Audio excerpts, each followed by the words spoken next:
Range to touchdown 4,300 nautical miles, all the systems in excellent shape.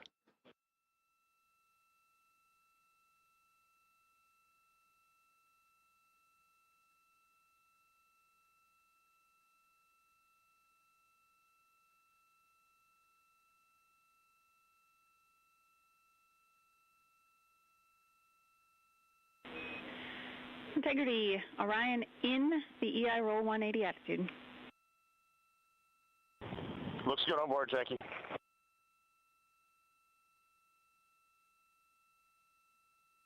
This view out of one of Integrity's windows. We had a call for 3 good baros. Those are barometric pressure sensors that feed altitude and rate of descent information to Integrity's computers that will trigger the parachute deployment sequence. We are less than 9 minutes away from entry interface, 22 minutes from splashdown.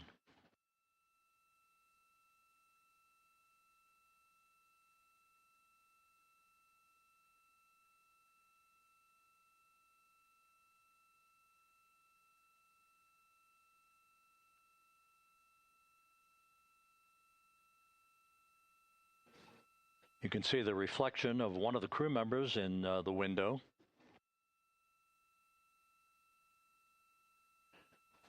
Out in the Pacific, the weather conditions remain go. Just a few clouds, some scattered clouds, winds at 10 knots, wave heights just about 4 feet.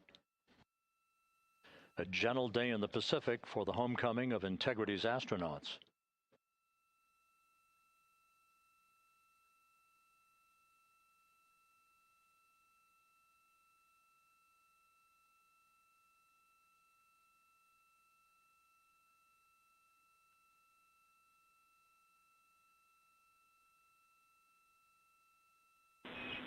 Integrity back in EI attitude.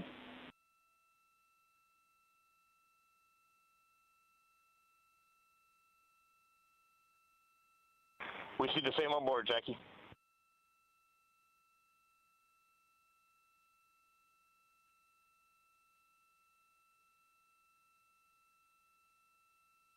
Houston, purge is complete. Crew and vehicle are configured for entry. Houston copies. And we're in step 37, transferring nav state to BFS.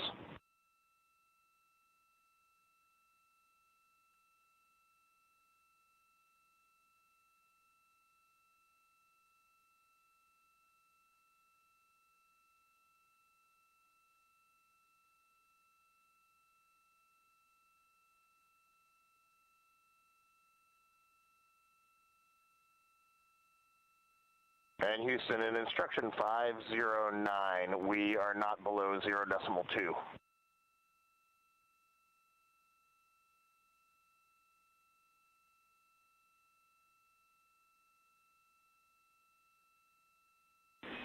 Integrity, no action required. Integrity.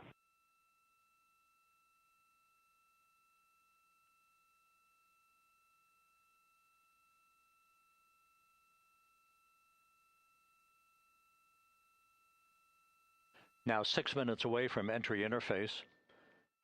We will hit the first traces of Earth's atmosphere at an altitude of 400,000 feet, traveling about 34,882 feet per second. Range to splashdown at that point will be 1,701 nautical miles.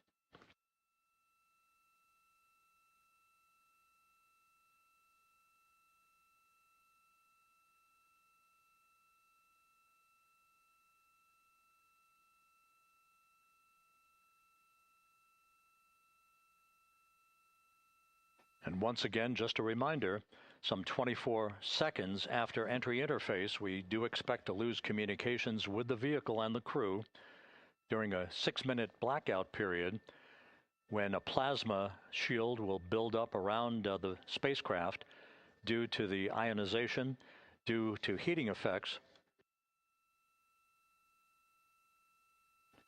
And Flight Dynamics has just confirmed we will have a blackout period of exactly 6 minutes in duration. And once again, that's due to the fact that a plasma buildup around the vehicle will prevent communications and data, so we will not be able to talk to the crew members at that time, nor will we receive data here in the flight control room. Houston, everything is looking good on board. Just confirm no pre-EI downloads. Houston concurs. That blackout period to begin at 6:53 and 54 seconds p.m. Central Time, and again will last about 6 minutes in duration.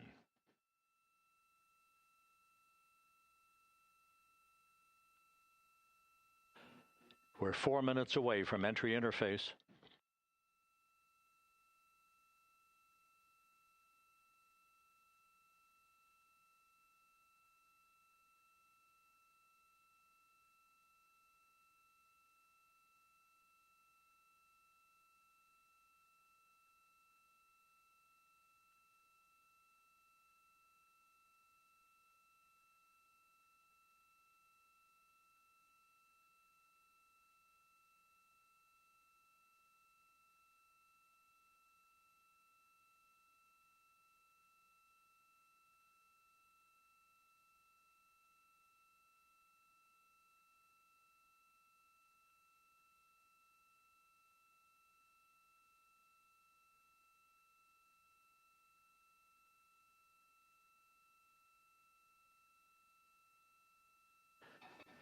This view from Integrity as it crosses from southwest to northeast across the Pacific Ocean, 3 minutes from entry interface.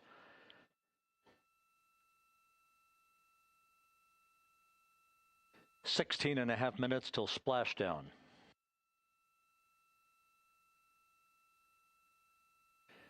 The USS John P. Murtha and the recovery team is on station and in position, as are the airborne imagery assets that we hope to receive imagery from as Artemis enters the Earth's atmosphere and through parachute deployment.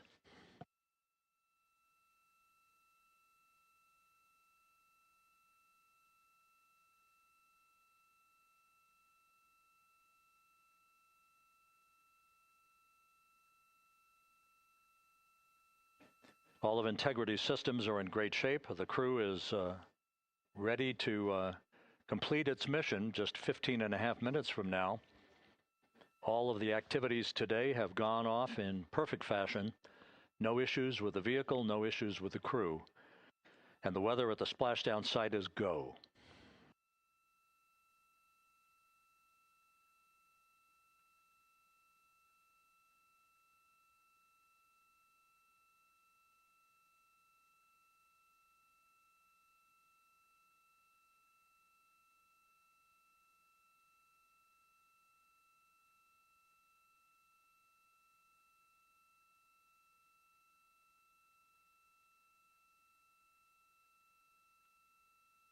Coming up on 1 minute until entry interface.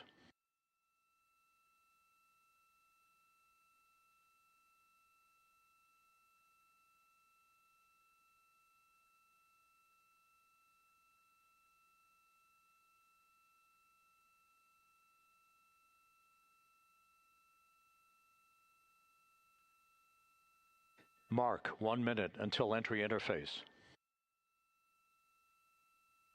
1 minute, 20 seconds until the expected start of our 6-minute blackout.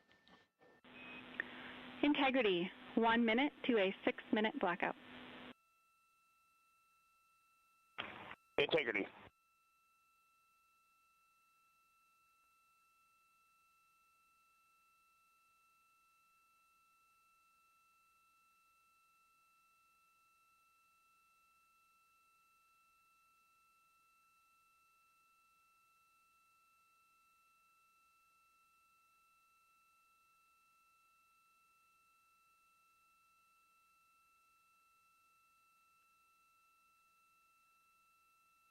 Ten seconds till entry interface.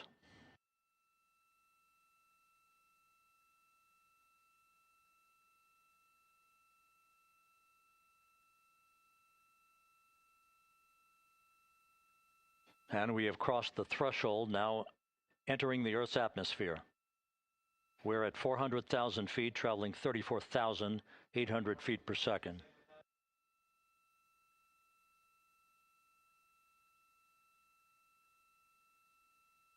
Time to splashdown, 13 minutes, 10 seconds.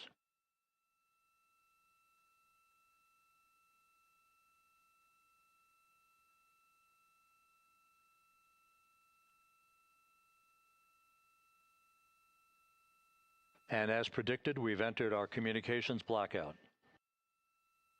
This will be a 6-minute blackout period. No voice, no data from the crew.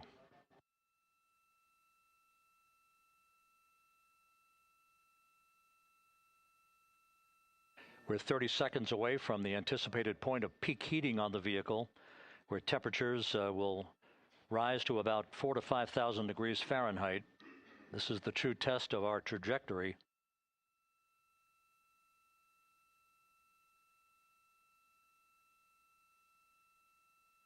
And from the G5 aircraft in the vicinity of the splashdown zone, this view of integrity. So that pinpoint of light shows the vehicle as it enters the period of peak heating in the Earth's atmosphere, the first tug of gravity being felt by Integrity's astronauts since their launch back on April 1st.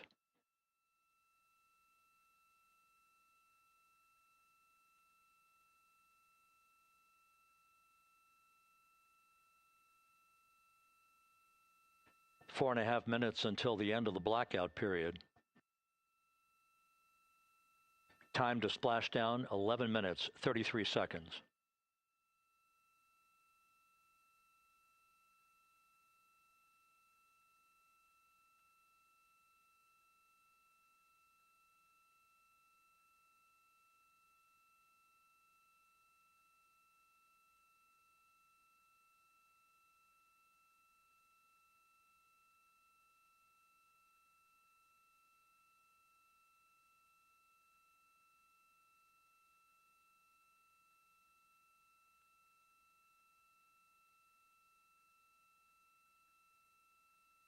The landing and support officer reports that the P3 has acquisition on Integrity.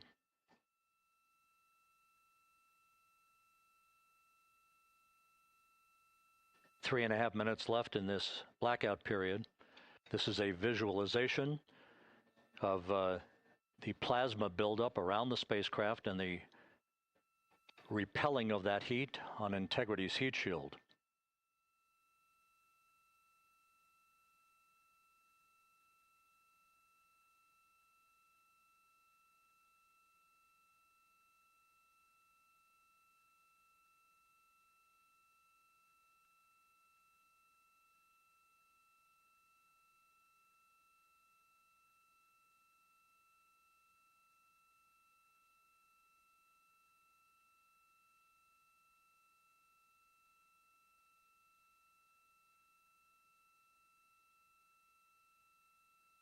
Flight Dynamics reports that airborne assets in the vicinity of the splashdown zone do have a visual on Integrity. Still 2 minutes and 40 seconds left in our blackout period. Time to splashdown, 9 minutes, 35 seconds.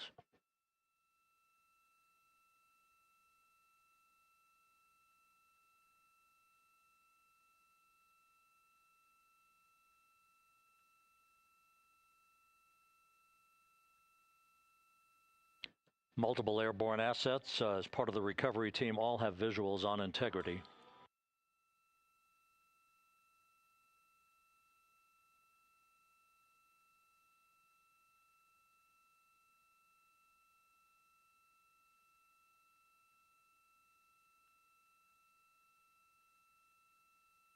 And the WB-57 flying in the splashdown zone also has a visual. And the Navy helos also have visuals.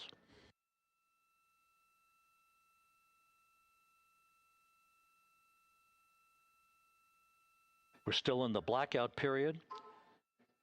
Still do not have communications from the crew.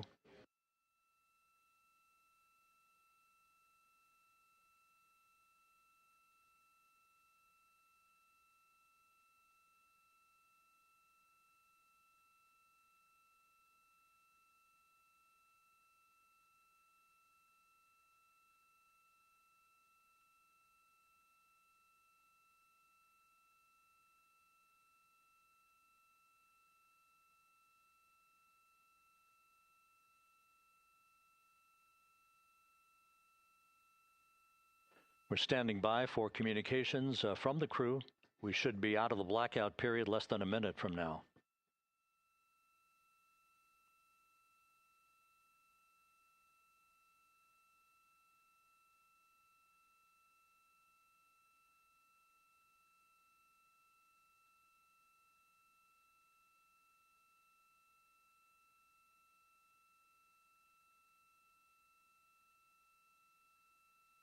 We are now processing data from Integrity.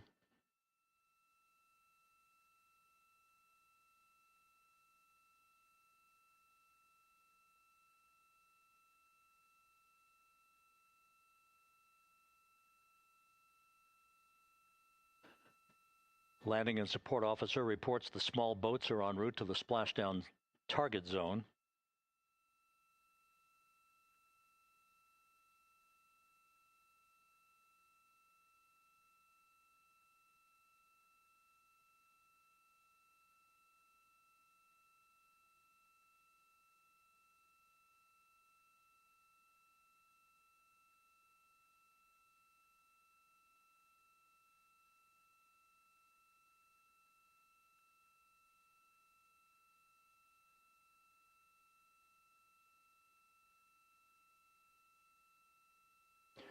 Passing through 150,000 feet, our trajectory is perfect. We're getting intermittent views of Integrity. Still waiting to establish voice communication.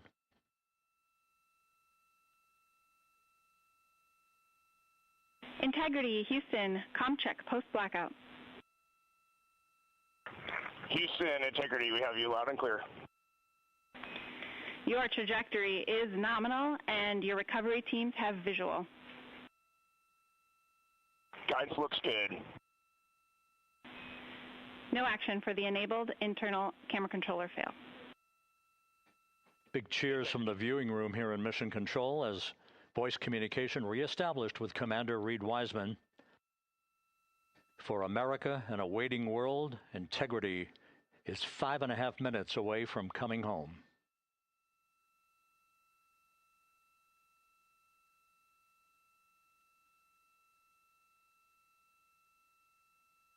Passing 100,000 feet now.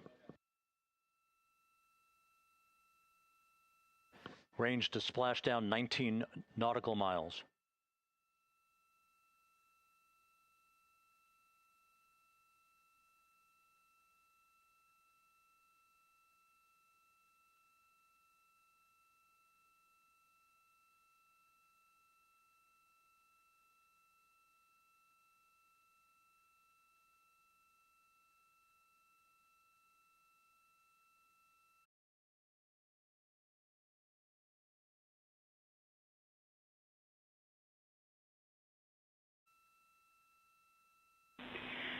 Integrity, impact to the camera controller fail is no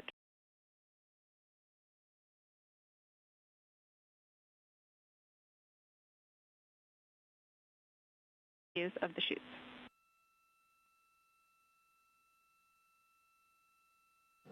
Integrity. We're processing good data through the GPS system. A good view of Integrity, time to splashdown 4.5 minutes.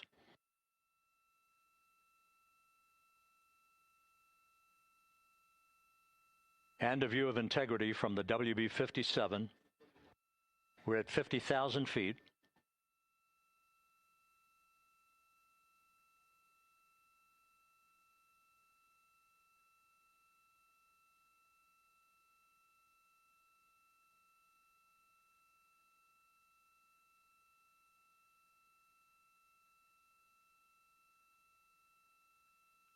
The pyros are armed for forward bay cover jettison.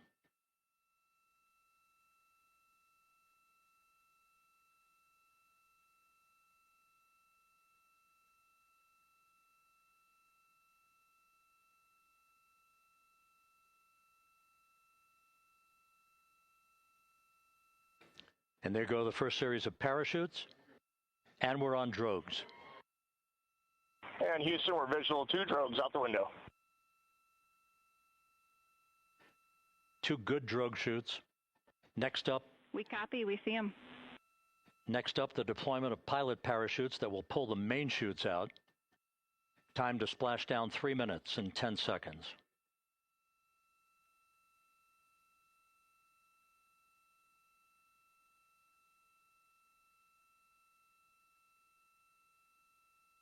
Perfect descent rate according to flight dynamics. Good rates on 2 drogues. We see the same on board.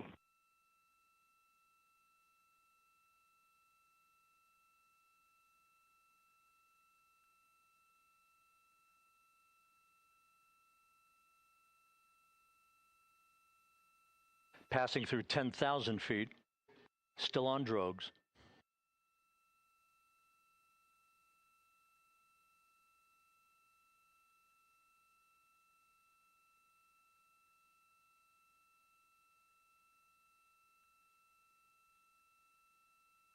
Main chute deploy. We're at 5,000 feet.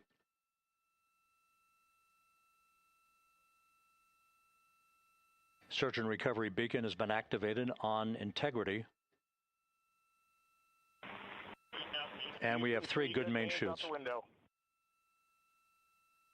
Good 3 main chutes, good reefing, good descent rate. Good rates, and we see 3 good-looking parachutes.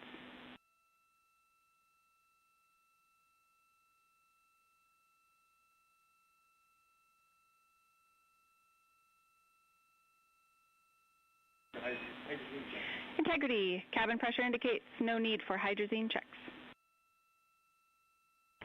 Integrity copies. This is a perfect descent for Integrity. Its crew sounding hale and hearty on board. Time to splash down 1 minute, 15 seconds.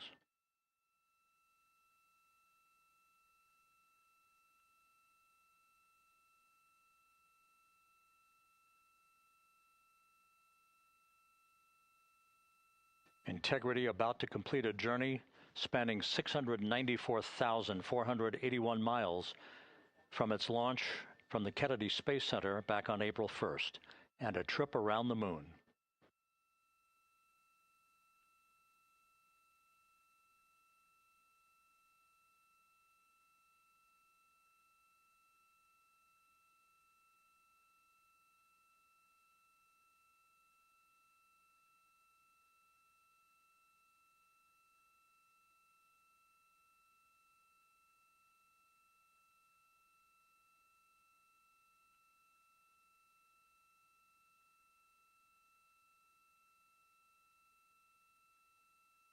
Passing through 1,000 feet.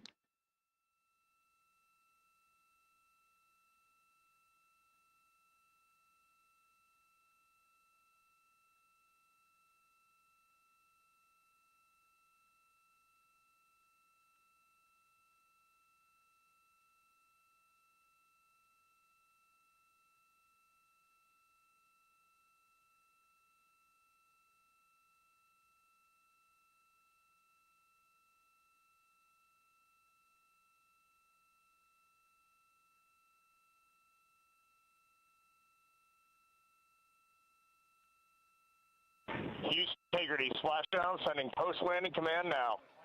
Splashdown confirmed. Copy splashdown, waiting on VLDR. Splashdown confirmed at 7:07 p.m. Central Time, 5:07 p.m. Pacific Time. From the pages of Jules Verne to a modern-day mission to the moon, a new chapter of the exploration of our celestial neighbor is complete. Integrity's astronauts back on Earth.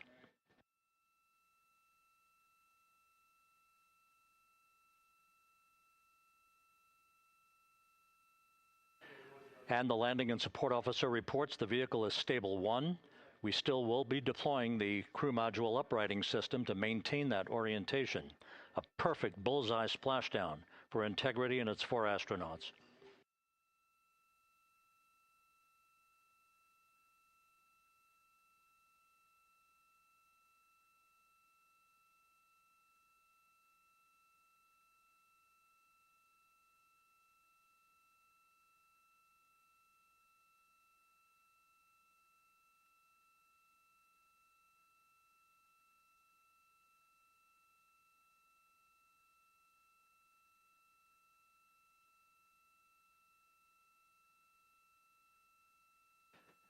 The unofficial splashdown time, 7:07 and 47 seconds p.m. Central Time. We'll get that refined for you.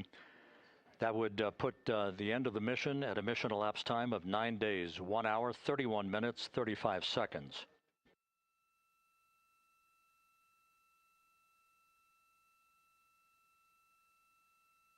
And we're configuring for very low data rate.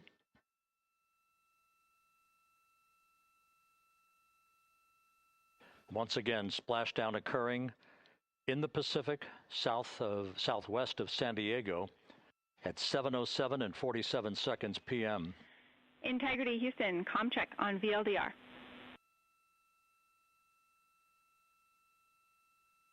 Houston, we have you loud and clear on VLDR. How else? We have you the same. We'll meet you over in post-landing.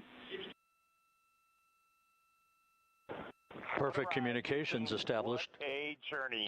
We are stable 1, 4 green crew members. Houston copies all. Reid Wiseman reporting 4 green crew members. That is not their complexion. That is the fact that they're in great condition. That's what that means. So stable 1, upright. The crew module uprighting system is being deployed. The 5 airbags being inflated through helium to maintain the upright configuration for the vehicle. This was a textbook entry and a textbook touchdown for Integrity. Reid Wiseman, Victor Glover, Christina Koch, and Jeremy Hansen back on Earth after a journey around the moon.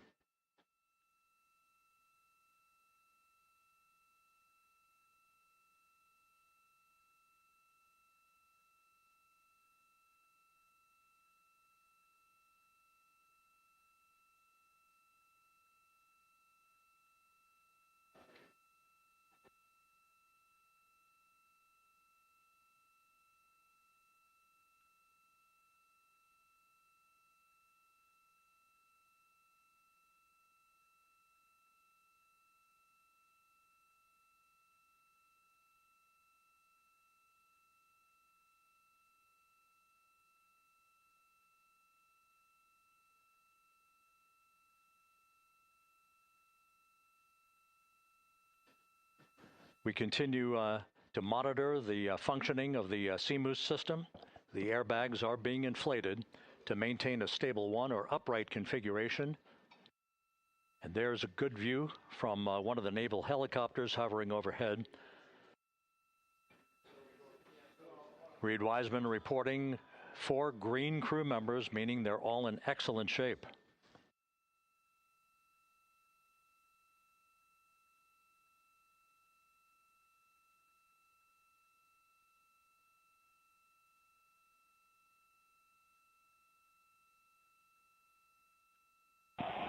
Our beacon is in for 06, and we're powering the radio now. Go ahead.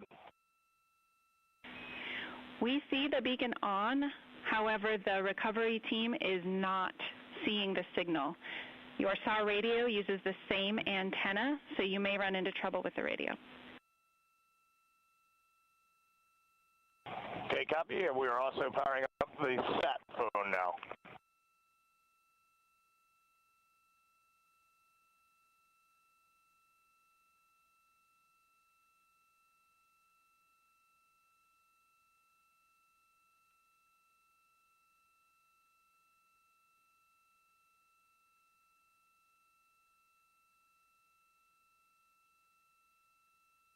Integrity back on Earth following its historic flyby of the moon. It was, for all intents and purposes, a textbook mission. On 28 but I'll remain on this frequency. We copy.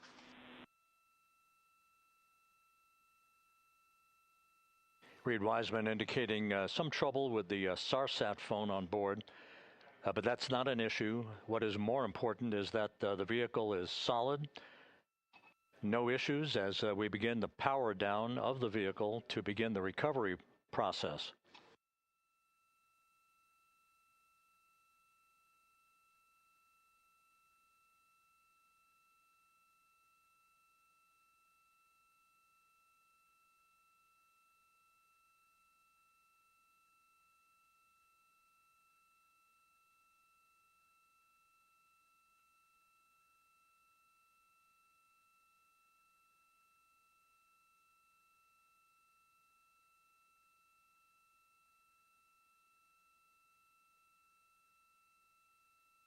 The propulsion officer here in Mission Control reports that we have safed the prop system on integrity.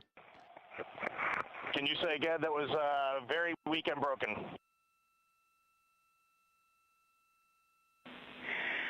Integrity, Houston did not call.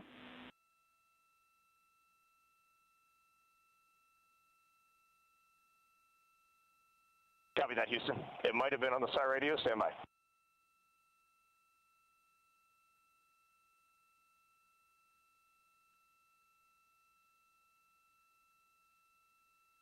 All of the milestones were executed in perfect fashion. Integrity entering the Earth's atmosphere right on time,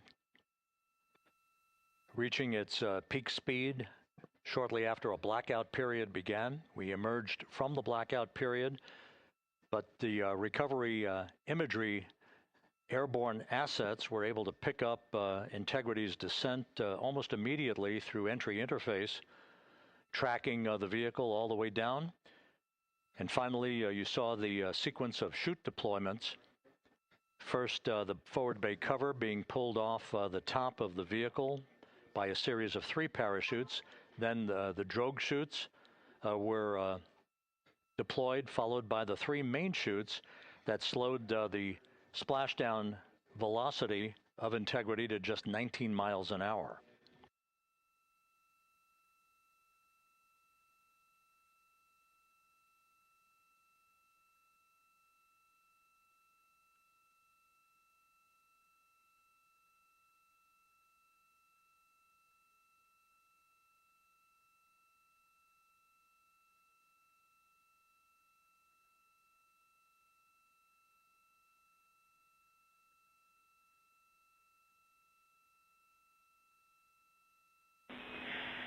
Integrity, Houston, with no joy on SAR and SAT phone, we'd like you to command an additional 15 minutes for a total of 30-minute power down delay.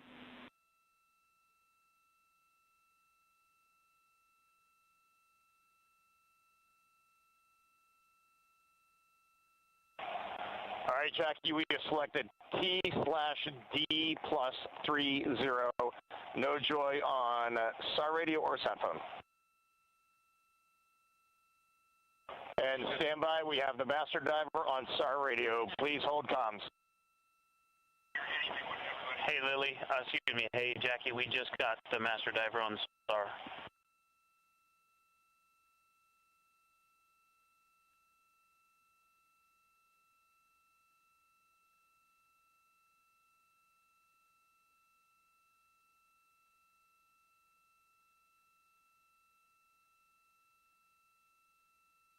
A good view of one of the fast boats. Integrity, Houston, if you are happy with your comm with Master Diver, you can go back to the 15-minute power down. Okay, stand by. Yeah, we'll confirm here in a second. The crew on board Integrity coordinating with the flight control team in Houston here in Mission Control on the timing of the power down of the vehicle, which will be the precursor to the recovery teams approaching the spacecraft. There are no issues with Integrity. We've had a bit of broken capability in establishing a SARSAT or satellite phone communications capability between the crew on board Integrity and the recovery team. That will get sorted out here shortly. There's plenty of cooling on board Integrity, so there's no rush to begin the power down. I'm trying to call you on the sat phone and not getting an answer there either. Concur. We haven't had anything come through.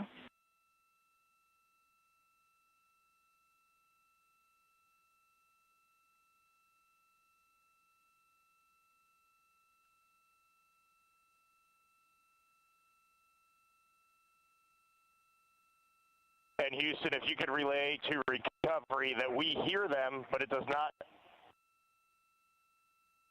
appear as though they are hearing us.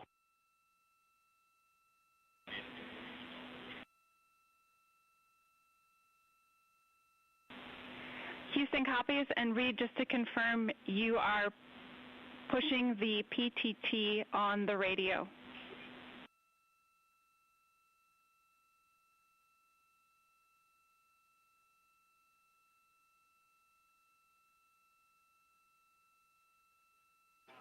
So as we continue to sort out the communications between Integrity and the recovery teams, we are standing by for the initiation of the power down procedures that, as you see, the recovery teams are moving towards the side of the capsule. The next major event will be the erection of that large inflatable raft called the front porch. That will be the port of call for the crew as they're being extracted one by one from the vehicle.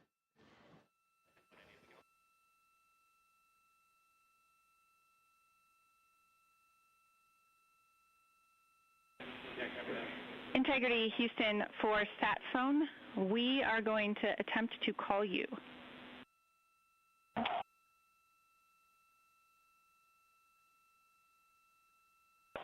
And Houston, please don't reply. NRD, very weak, but readable. Master diver, we can hear, but they cannot hear us.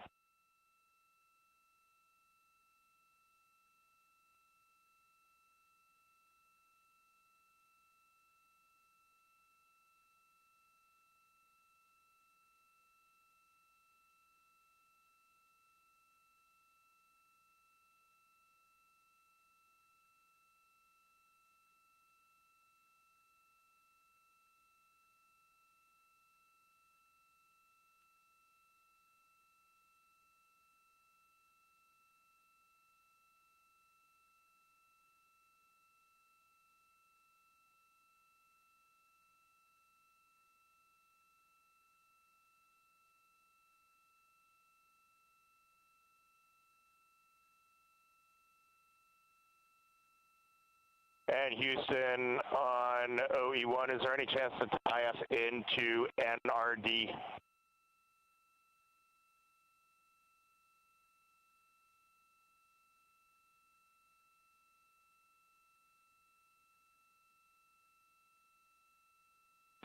Checking.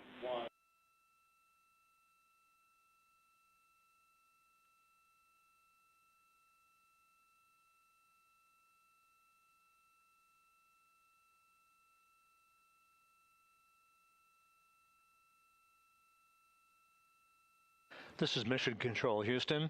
While we stand by for the establishment of communications between Integrity and the recovery team that is basically standing by very close to the spacecraft, we're going to go to the deck of the USS John P. Murtha, where Megan Cruz is standing by with Administrator Jeremy Hansen.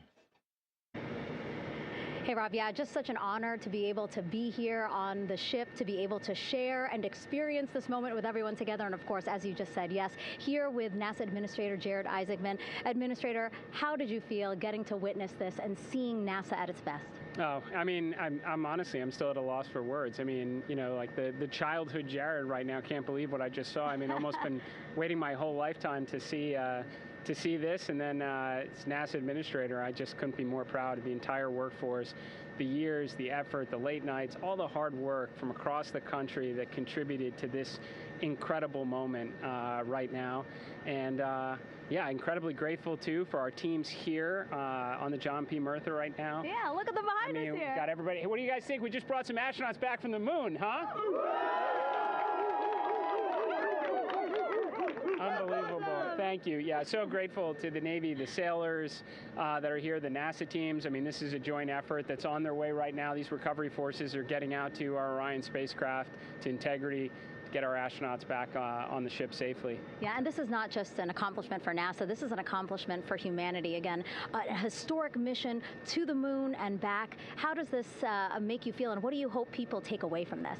Well, I'll tell you, you know, I think about the crew members that we've all had an opportunity to observe over the last 10 days, right? I mean, they're absolutely professional astronauts. I mean, wonderful communicators, almost poets. But then I think these were the ambassadors from humanity to the stars that we sent out there right now. And I can't imagine a better crew than the Artemis II crew that just completed a perfect mission right now. So yes, it's a huge moment for everybody, right? I mean, we are back in the business of sending astronauts to the moon, bringing them back safely, and to set up for a series more. I mean, this is not a once in a lifetime, which you hear sometimes around here. It's like, this was a once in a lifetime. No, it's not. This is just the beginning. We are going to get back into doing this with frequency, sending missions to the moon until we land on it in 2028 and start building our base. Yeah, are we going to build on the momentum for Artemis III? I mean, it's just around the corner. Absolutely. So, I mean, that's, you know, part of me too. I can't wait to get the crew off of Integrity right now, but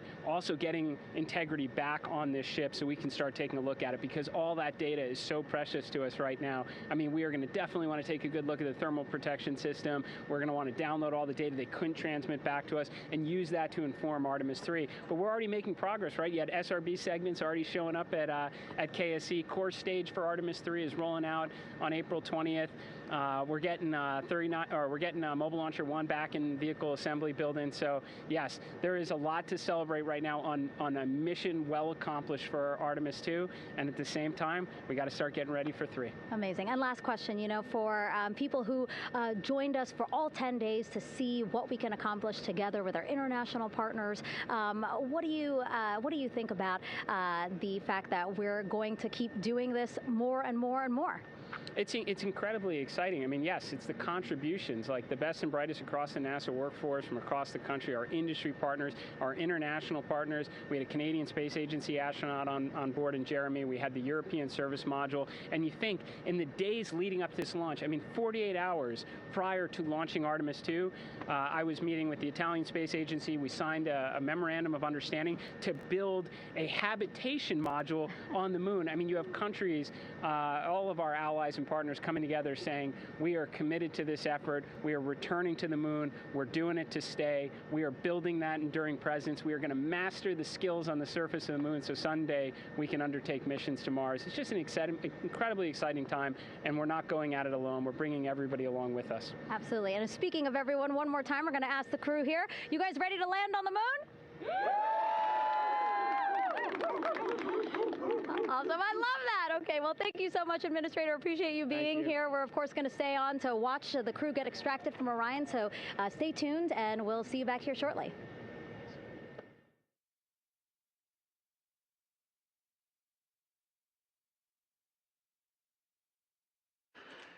Thank you, Megan, and thank you, Administrator Isaacman. We are in the process of working to establish that communications link and to establish the procedures that will lead to the power down of the spacecraft, which is gently bobbing in the Pacific following a bullseye touchdown that occurred at 7:07 p.m. Central Time, 5:07 p.m. Pacific Time, 2.5 hours before sunset in the Pacific, southwest of San Diego. We have once again heard from the crew during that interview opportunity with the administrator, and we have 4 healthy crew members on board.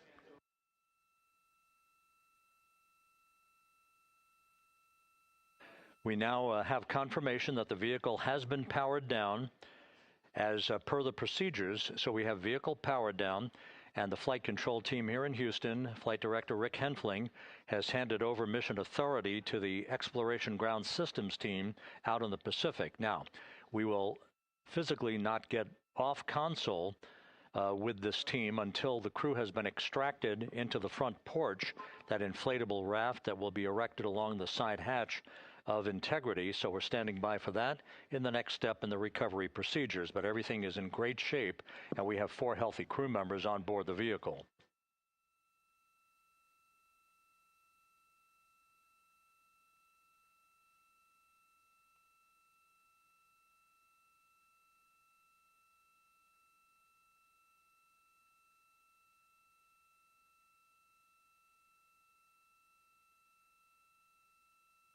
All of the entry events went by the book, no issues, perfect trajectory for Integrity that was culminated with one final raise burn to improve the angle of attack for the vehicle as it entered the Earth's atmosphere. All of that flight dynamics computation worked like a charm.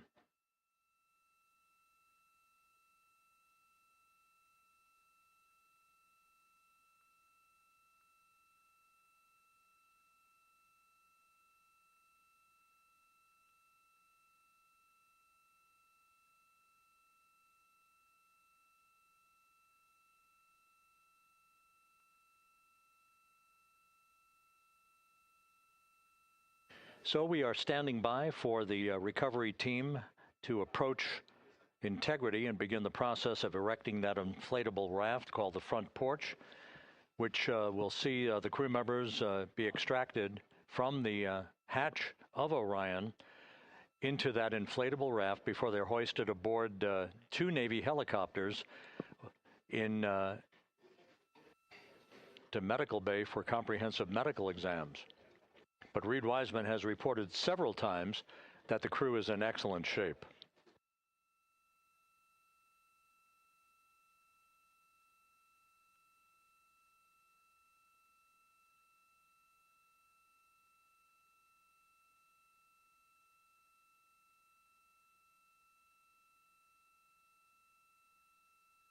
So just to recap, it has been some 26 and a half minutes since the splashdown of integrity in the Pacific.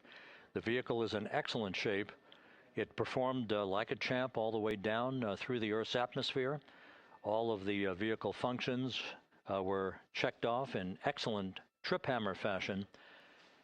The parachutes all deployed as planned. Splashdown occurring at 7:07 p.m. Central Time, 5:07 p.m. Pacific Time. We're finally able to run through the procedures for the powering down of the vehicle. We've handed over mission authority to the Exploration Ground Systems folks out in the Pacific, and the recovery team will be approaching the vehicle shortly to erect the inflatable raft called the front porch before opening the hatch to integrity to bring the crew members onto that raft before they're hoisted onto two Navy helicopters, two crew members for each helicopter, before they're flown back to the deck of the USS John P. Murtha.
We have a bit of a refinement on the splashdown time for you. Their computation shows a splashdown time of 7:07 and 27 seconds p.m. Central Time, 7:07 and 27 seconds p.m. Central Time.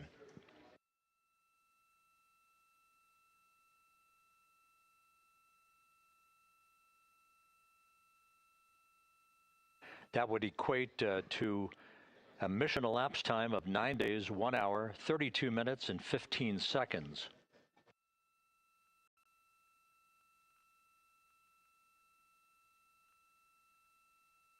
Once again, from Flight Dynamics, a splashdown time of 7:07 and 27 seconds p.m. Central Time.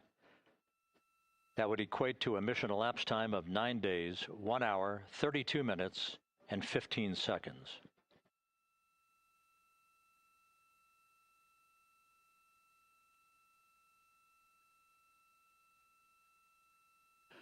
Reports from the Pacific indicate that the recovery team in communications with the crew aboard Integrity, that the crew remains in excellent shape as they await the approach of the team for a final hazard gas evaluation before they move to the side of the vehicle to erect the inflatable life raft called the front porch.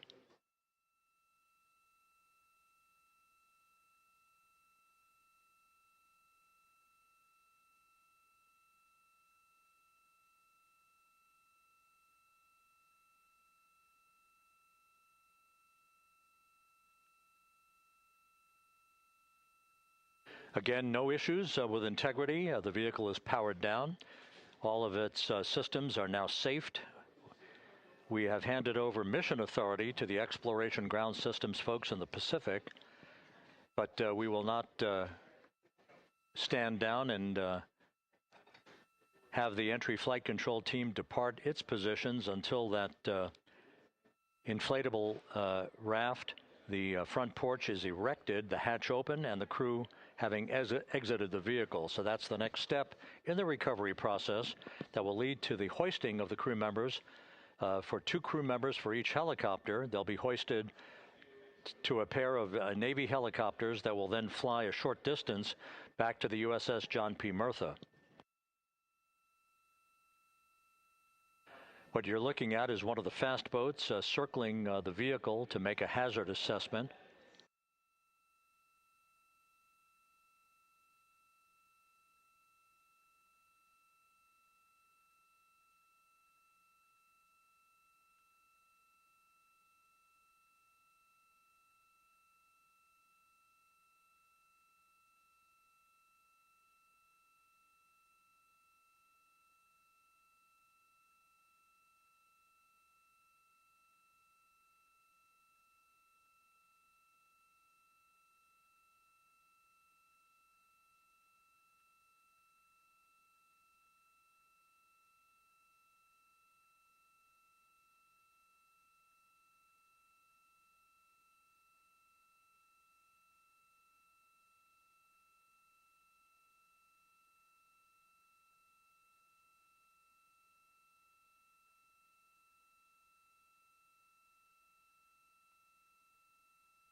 This is Mission Control Houston. Once again, you're watching the initiation of the recovery of the Artemis crew aboard Integrity. All of the Navy divers and the fast boats are now approaching the spacecraft after conducting a hazard assessment. The vehicle has been powered down. Entry Flight Director Rick Henfling now waiting for the life raft, the front porch, to be erected along the side of the vehicle so that the hatch can be opened and the crew members extracted from Integrity, soon to be hoisted one by one into a pair of Navy helicopters for a short flight back to the deck of the USS John P. Murtha. If you missed it earlier, we talked to Flight Dynamics and received a more official touchdown time or splashdown time, as it were, of 7:07 and 27 seconds p.m. Central Time, 5:07 and 27 seconds p.m. Pacific Time. That would equate to a mission elapsed time of 9 days, 1 hour, 32 minutes, and 15 seconds.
One by one, they'll be brought out of the spacecraft onto a large inflatable raft just a short time from now.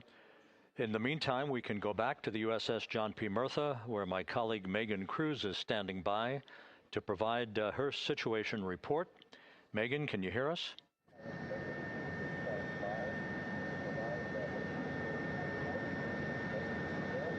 Hey, Rob. Yes, I can hear you. Thank you. Yeah, we're back here on the bow of the recovery ship where there are still plenty of people peering out into the water. We are not very far from the action everyone is seeing on their screen now.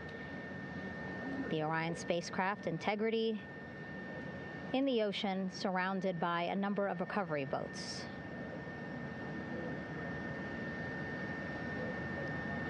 As Rob has been saying, in those recovery boats, NASA and Navy personnel specifically trained to get the astronauts out of Orion.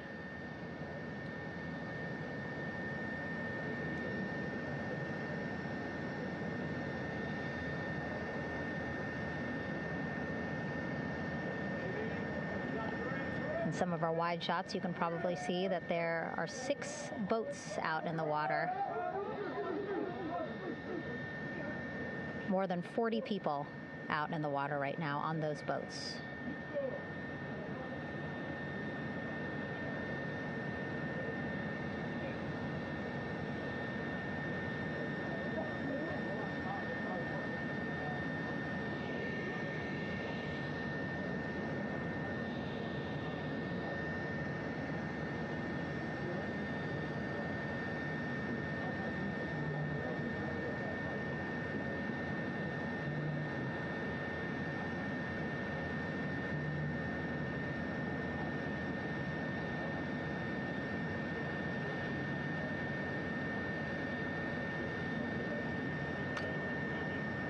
First order of business is to set up the front porch and the stabilization collar. You might also hear it referred to as a stab collar. Basically just to make sure that Orion stays upright, doesn't sway in the water too much, again, to make it easier for recovery forces to get the astronauts out.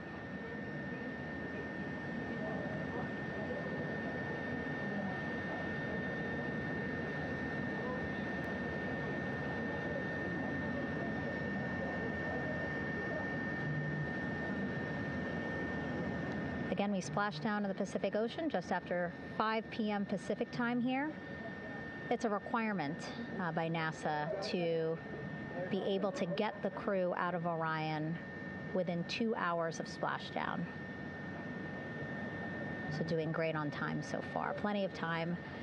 No rush either. I was speaking to NASA flight surgeon Rick Schuring earlier in this broadcast, and he said to me, no rush to get the crew out. Just want to make sure that they're feeling good. And whenever they're ready to take their step out of Orion and onto that large raft, the front porch, folks will be ready.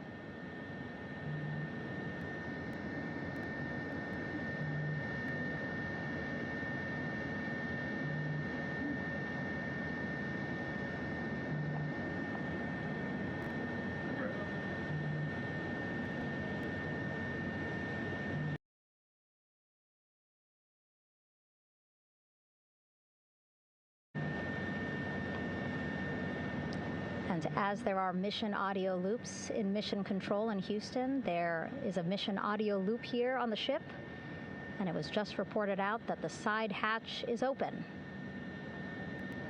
Side hatch of integrity is open.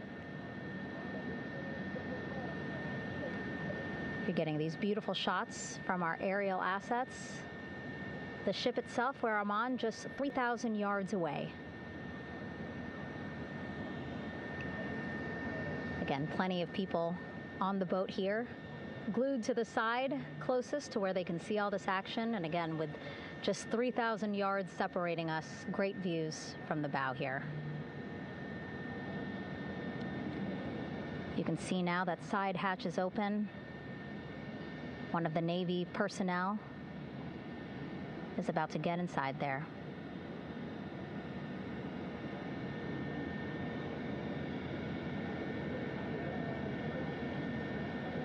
In they go. In total, 4 will go into Orion. So it'll be a little bit of a tight squeeze, but the goal is to have a recovery personnel with each astronaut assessing them.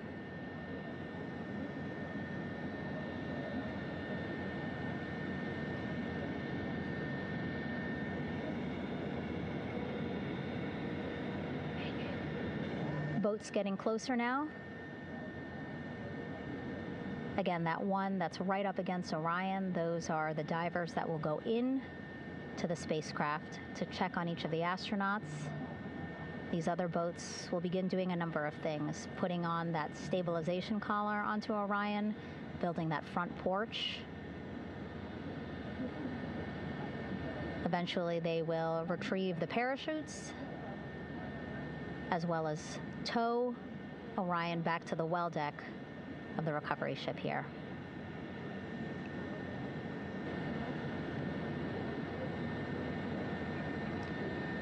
And so as we wait for the Navy and NASA personnel to get their assessment of the crew inside of Orion, why don't we toss it back to Rob for an update? Yeah, thank you, Megan. Here in Mission Control, Flight Director Rick Henfling and the entry team of flight controllers still on duty. The vehicle has been powered down for some time now. There are no hazardous gases emanating from integrity. That, of course, allowed the recovery personnel to approach the vehicle and then open the hatch to begin the initial medical assessment of the crew, as you just indicated. Now we're standing by for the erection of that inflatable raft, the front porch, alongside of the vehicle that will enable the crew to be extracted one by one onto the raft, have a moment or two to get their land legs back before they're hoisted into 2 hovering Navy helicopters, 2 crew members for each helicopter, for a short flight back to the deck of the USS John P. Murtha.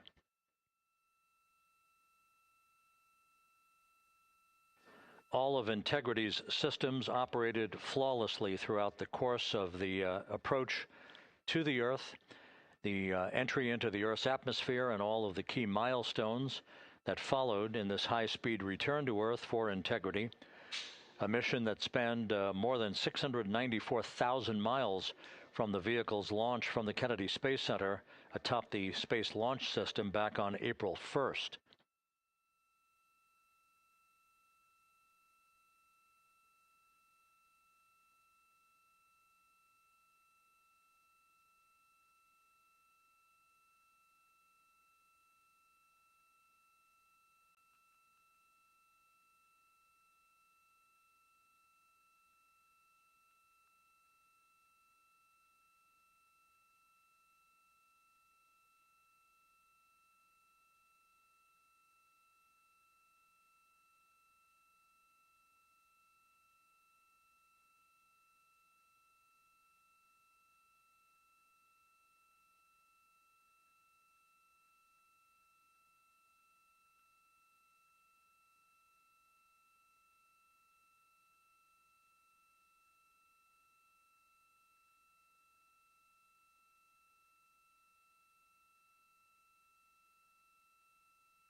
As we mentioned at the top of the broadcast, the last time that the Apollo program saw a splashdown in the Pacific was Apollo 17 back on December 19th, 1972. So for the first time in some 53 and a half years, we have reenacted that with the arrival of Integrity's astronauts as they flew around the moon in that historic lunar flyby that began with a trans-lunar injection burn that took them out of Earth orbit following 24 hours of a high Earth orbit trajectory. The high Earth orbit trajectory enabled flight controllers here to have a full 24 hours to evaluate the systems on Integrity and the condition of the crew before they would commit to flying to the moon.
With the side hatch of Orion having been opened to set the stage for the erection of the inflatable life raft, known as the front porch, to be erected alongside the spacecraft for the extraction of the crew.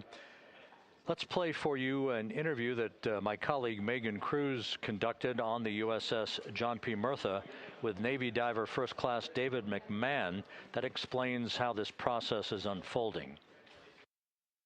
Okay, Davey, so you and some of your team, one last look over of the stabilization collar, correct? Yes, ma'am. Okay, so what is this stabilization collar? This is what's going to stabilize the capsule out there in the ocean. We don't know how good the weather or the waves will be that day, so this will help prevent any unnecessary occurrences from happening, stabilizing the capsule and the astronauts inside. So basically this is a float that will go around Orion. I'm assuming that what they're doing right now, these are the lines that will attach the collar onto Orion? That is correct. And so what are they doing here? So we've got the lower line that will secure the inflation device before we inflate it. That gives us the go-ahead that it's secure in its space, and then we'll inflate it. And then once that is done, we'll undo all the carabiners and get this orange line on top tied in the same fashion.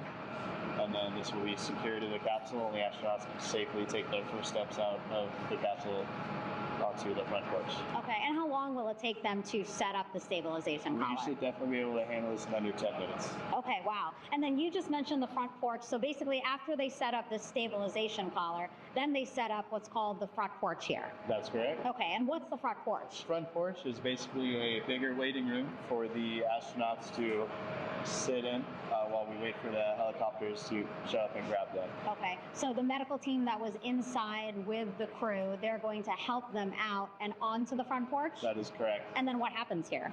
We have higher trained medical personnel also on board the front porch that will give them lookovers and just make sure they're okay while we wait for the helicopters to show up.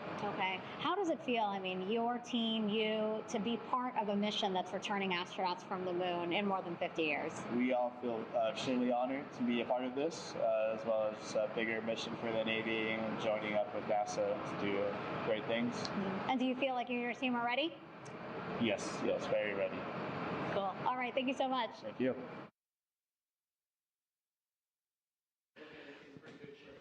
Once again, the recovery operations are continuing out in the Pacific.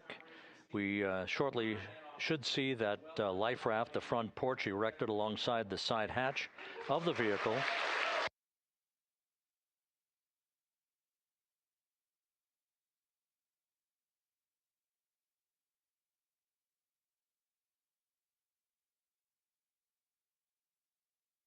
A number of flight controllers have come into the flight control room to receive congratulations from Entry Flight Director Rick Henfling.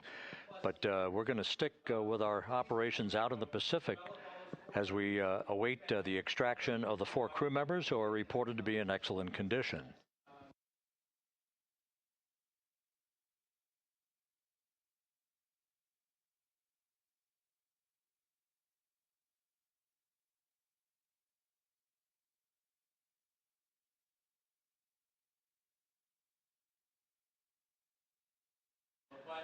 Again, while we stand by for that front porch to be erected alongside of the side hatch of the vehicle, let's go back to the USS John P. Murtha and Megan Cruz. Megan?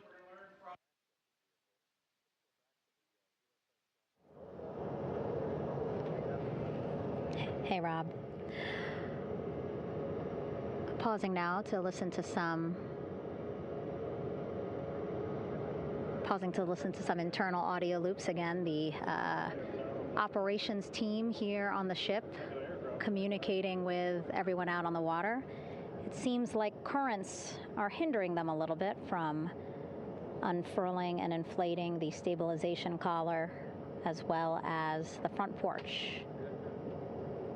But again, the requirement to get the crew out within 2 hours of splashdown, plenty of time. So no concerns just yet. But as calm as the water looks, yeah, it looks like it's hindering the teams just a tad.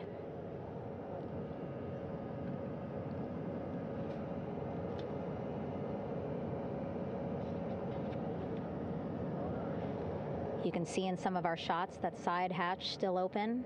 Again, inside there are now 8 people inside. 4 divers, Navy divers, all with medical training, each assigned to an astronaut each. Making sure that they're comfortable, feeling good.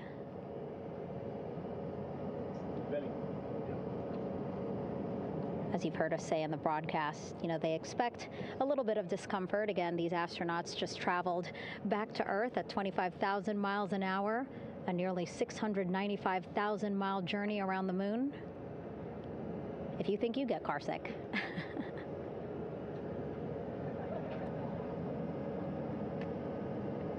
Again, 6 boats out there, lots of gear with them, just in case, right?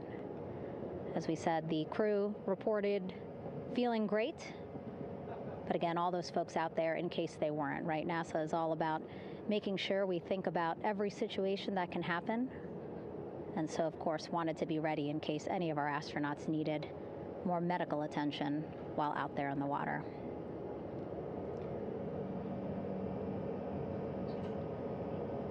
You see now teams, again, trying to set up the stabilization collar and front porch for the crew to get out of Orion. They need both, right? The stabilization collar will keep Orion from swaying as you see it is doing now.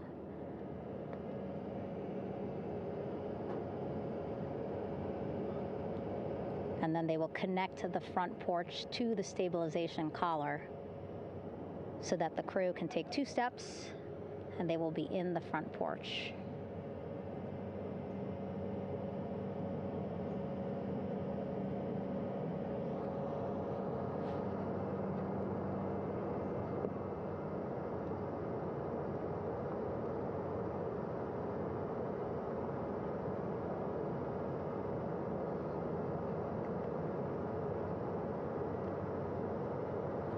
Not a lot of chatter on the mission audio loops. That's a good thing.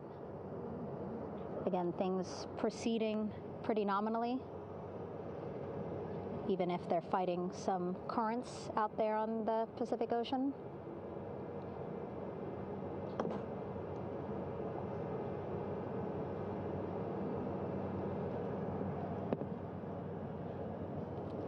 Again, the goal, setting up the stabilization collar and the front porch so that the crew can rest comfortably in the front porch, get placed into harnesses so that 2 helicopters can lift them off the front porch and onto the USS John Murtha here.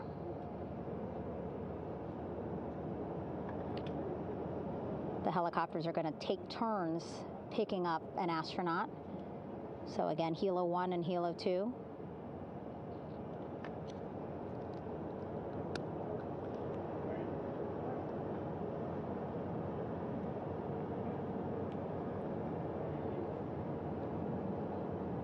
Okay, and the recovery team here on the ship just got a report from the undersea medical officer who is inside the capsule with the crew. He is reporting all 4 members are green. All of our 4 astronauts, Reid, Victor, Christina, Jeremy, green, meaning they are feeling great, not the complexion of their skin. They are feeling great, happy to be home, and ready to be extracted as soon as possible.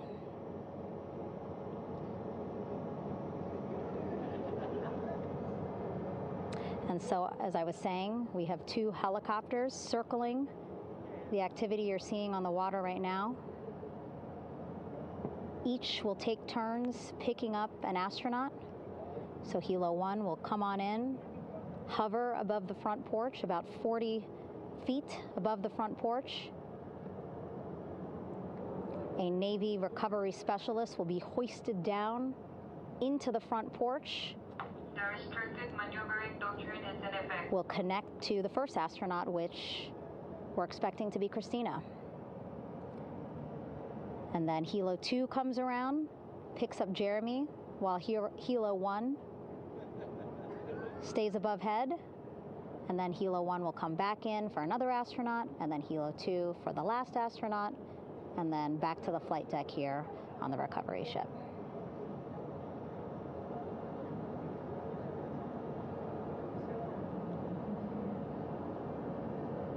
I was talking to Assistant Artemis Recovery Director Paul Sierpinski.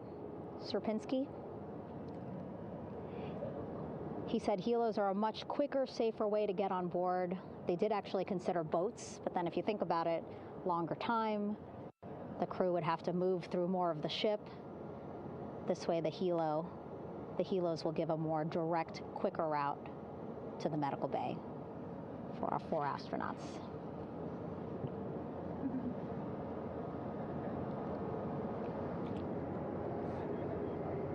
Beautiful shots from our aerial and imagery teams.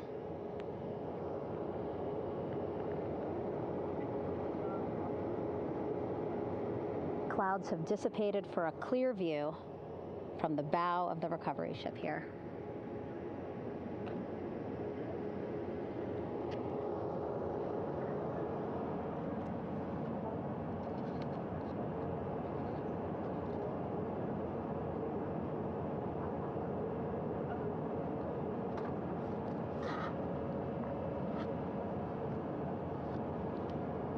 You can still see divers in the water there.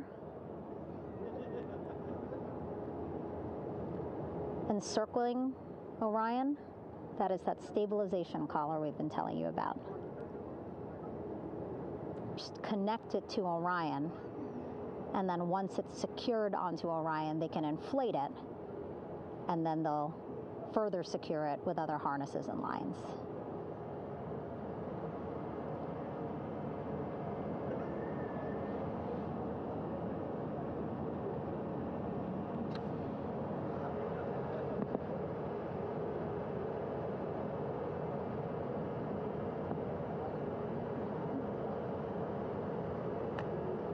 About an hour and 10 minutes since splashdown in the Pacific Ocean here.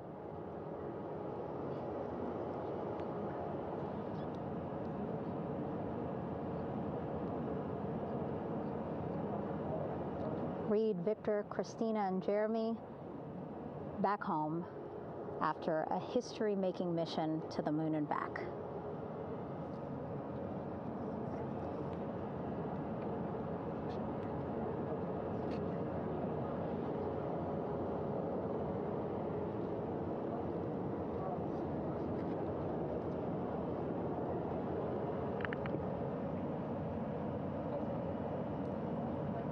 If you missed what we said just a couple of minutes ago, the undersea medical officer inside with the crew in Orion, reporting all 4 crew members feeling great.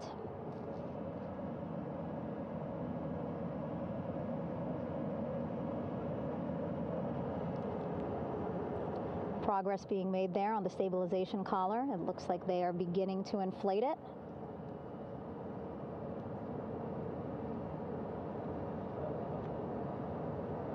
And it looks like they're starting to unfold the front porch in order to get that into the water here shortly and inflate that as well.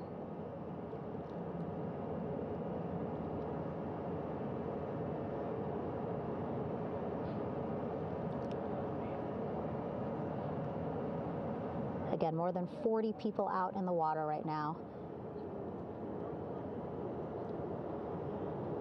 And those Navy and NASA personnel have been in the water for now about 4 hours.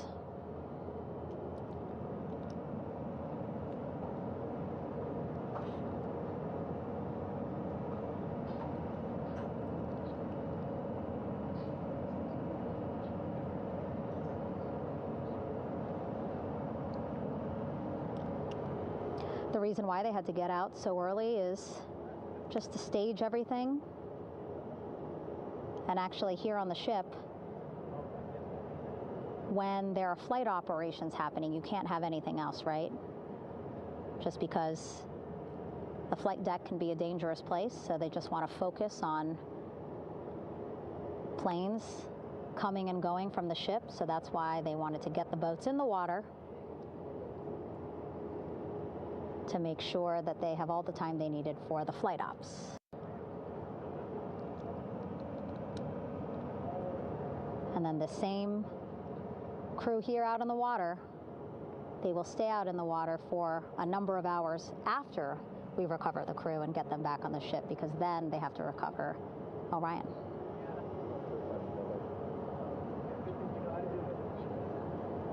All right, that stabilization collar looking good around Orion. We're now seeing some recovery personnel getting on to that collar. Again, they need to further attach it to Orion to make sure that it can really prop up the spacecraft. It's basically lifting it up off of the water just a tad. Again, so it's not so... Come off me for a minute.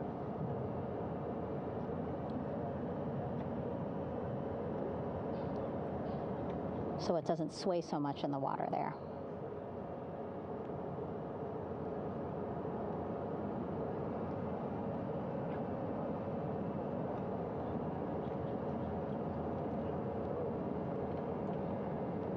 And now that front porch looks like it's nearly fully inflated as well. You can see a much larger surface area.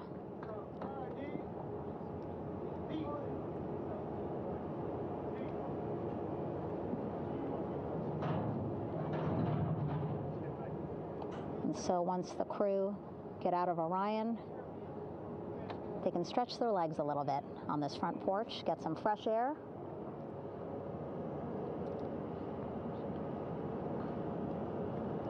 And enjoy this beautiful day here on their home planet.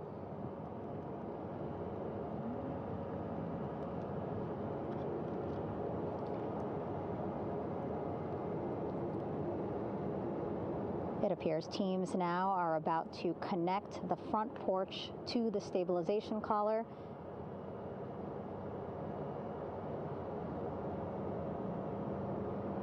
And at that point, when both are secure, we should soon see astronauts come out of Orion.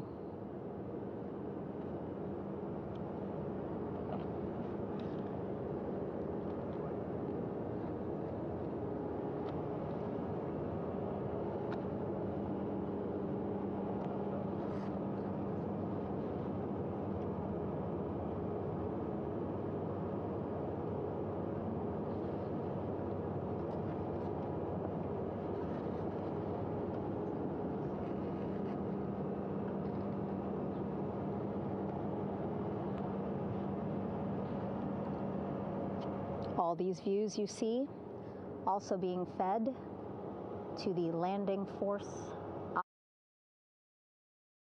Operations Center here on the ship. Of course, it is very important for our recovery teams leading the mission to have all the views that you're seeing as well.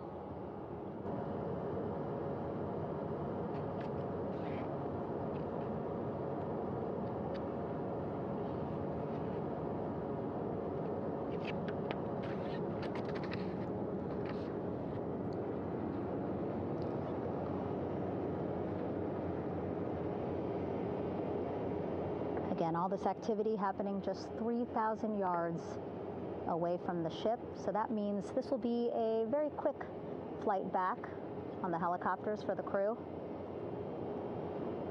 2-3 minutes, and then they'll be back here on the ship. I know.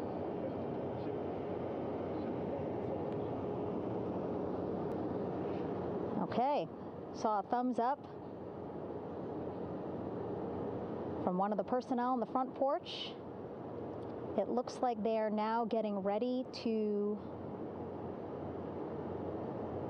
deploy what they call the Air Rescue Vest, ARV. And so this is the harness that each crew member will get into in order to be hoisted into the helicopters. Again, those helicopters hovering just about 40 feet above the front porch when they're ready to pick up each crew member.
This is Mission Control Houston. Behind me, a fairly raucous scene as hundreds of flight controllers have poured into the flight control room here. This is reminiscent of the scene after the final shuttle mission of STS-135, although that was the end of a program. This is only the beginning of a program with the textbook splashdown of Integrity and its 4 astronauts.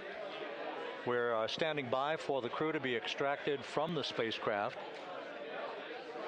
Entry Flight Director Rick Henfling invited all of these flight controllers who have contributed to this mission to enter the flight control room to have an opportunity to receive well wishes and to share the mutual glow that exists in the wake of a textbook mission for Integrity. On the front screen here in Mission Control, a sign that says "Welcome Home, Integrity," taking humanity back to the moon, going further, and returning safely to Earth. So all of that jubilation, part of the post-splashdown activities, even as we await the crew being extracted from the vehicle to be hoisted onto Navy helicopters for the trip back to the USS John P. Murtha.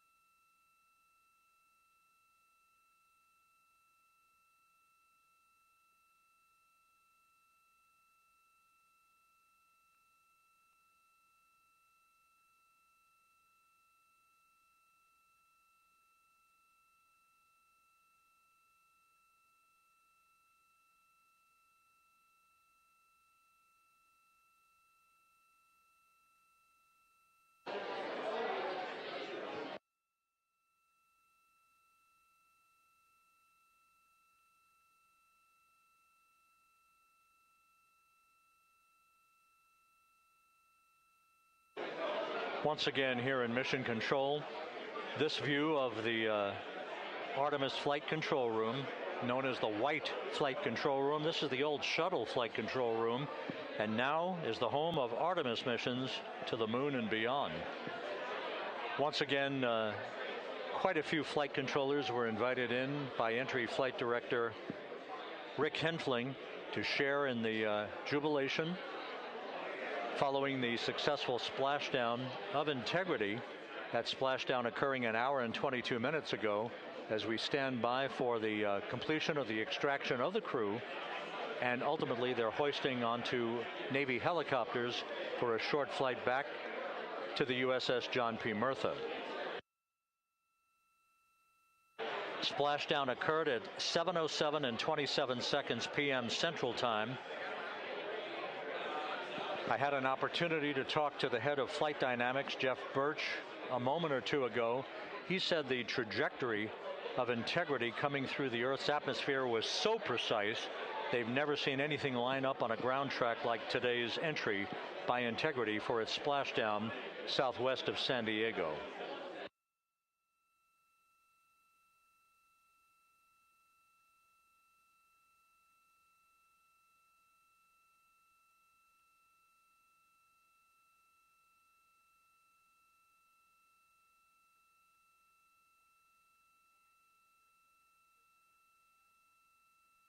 And the initial, you can hear it.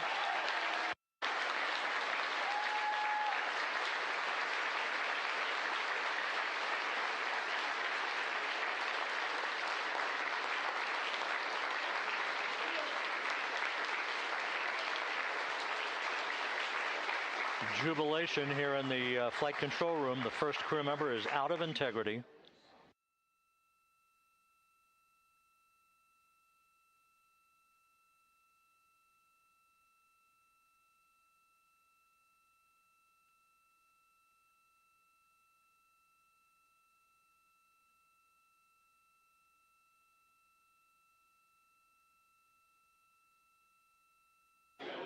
We are expecting the other crew members momentarily to be extracted.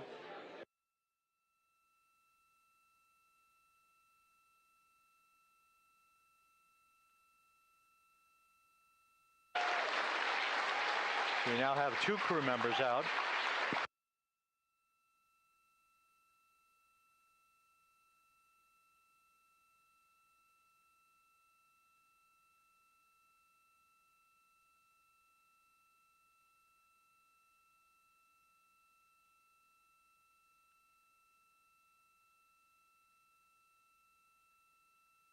Two crew members out, 2 to go.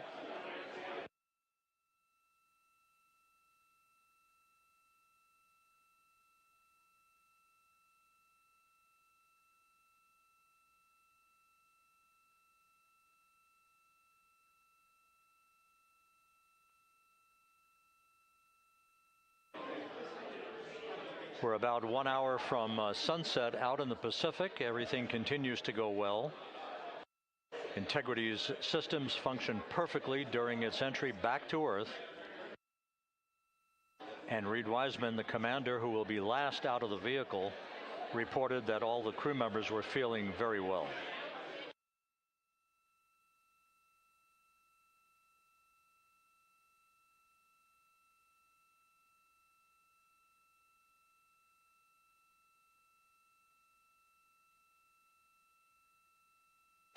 Crew member number 3 now out.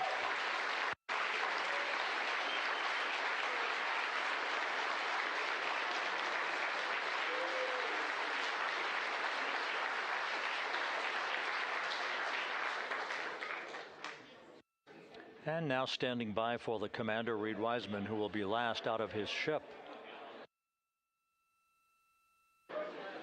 Bobbing in the Pacific under almost ideal conditions, Integrity spanned 694,000 miles during its journey from launch to splashdown.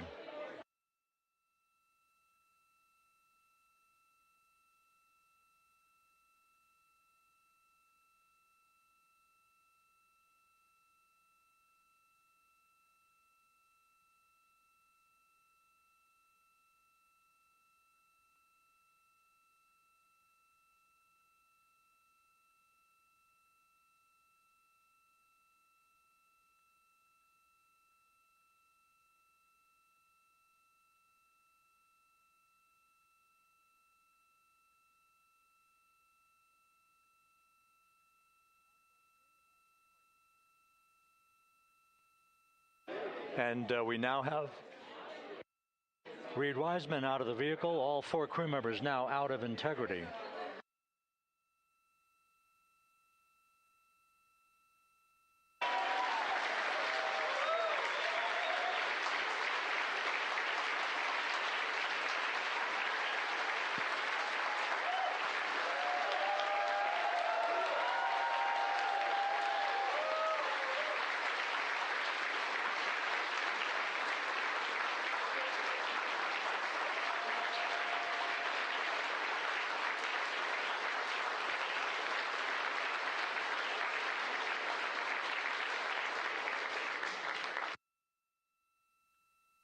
Once again, all 4 crew members now on the front porch, and the procedure to begin hoisting them up to these 2 Navy helicopters hovering overhead will begin shortly.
This is Mission Control Houston.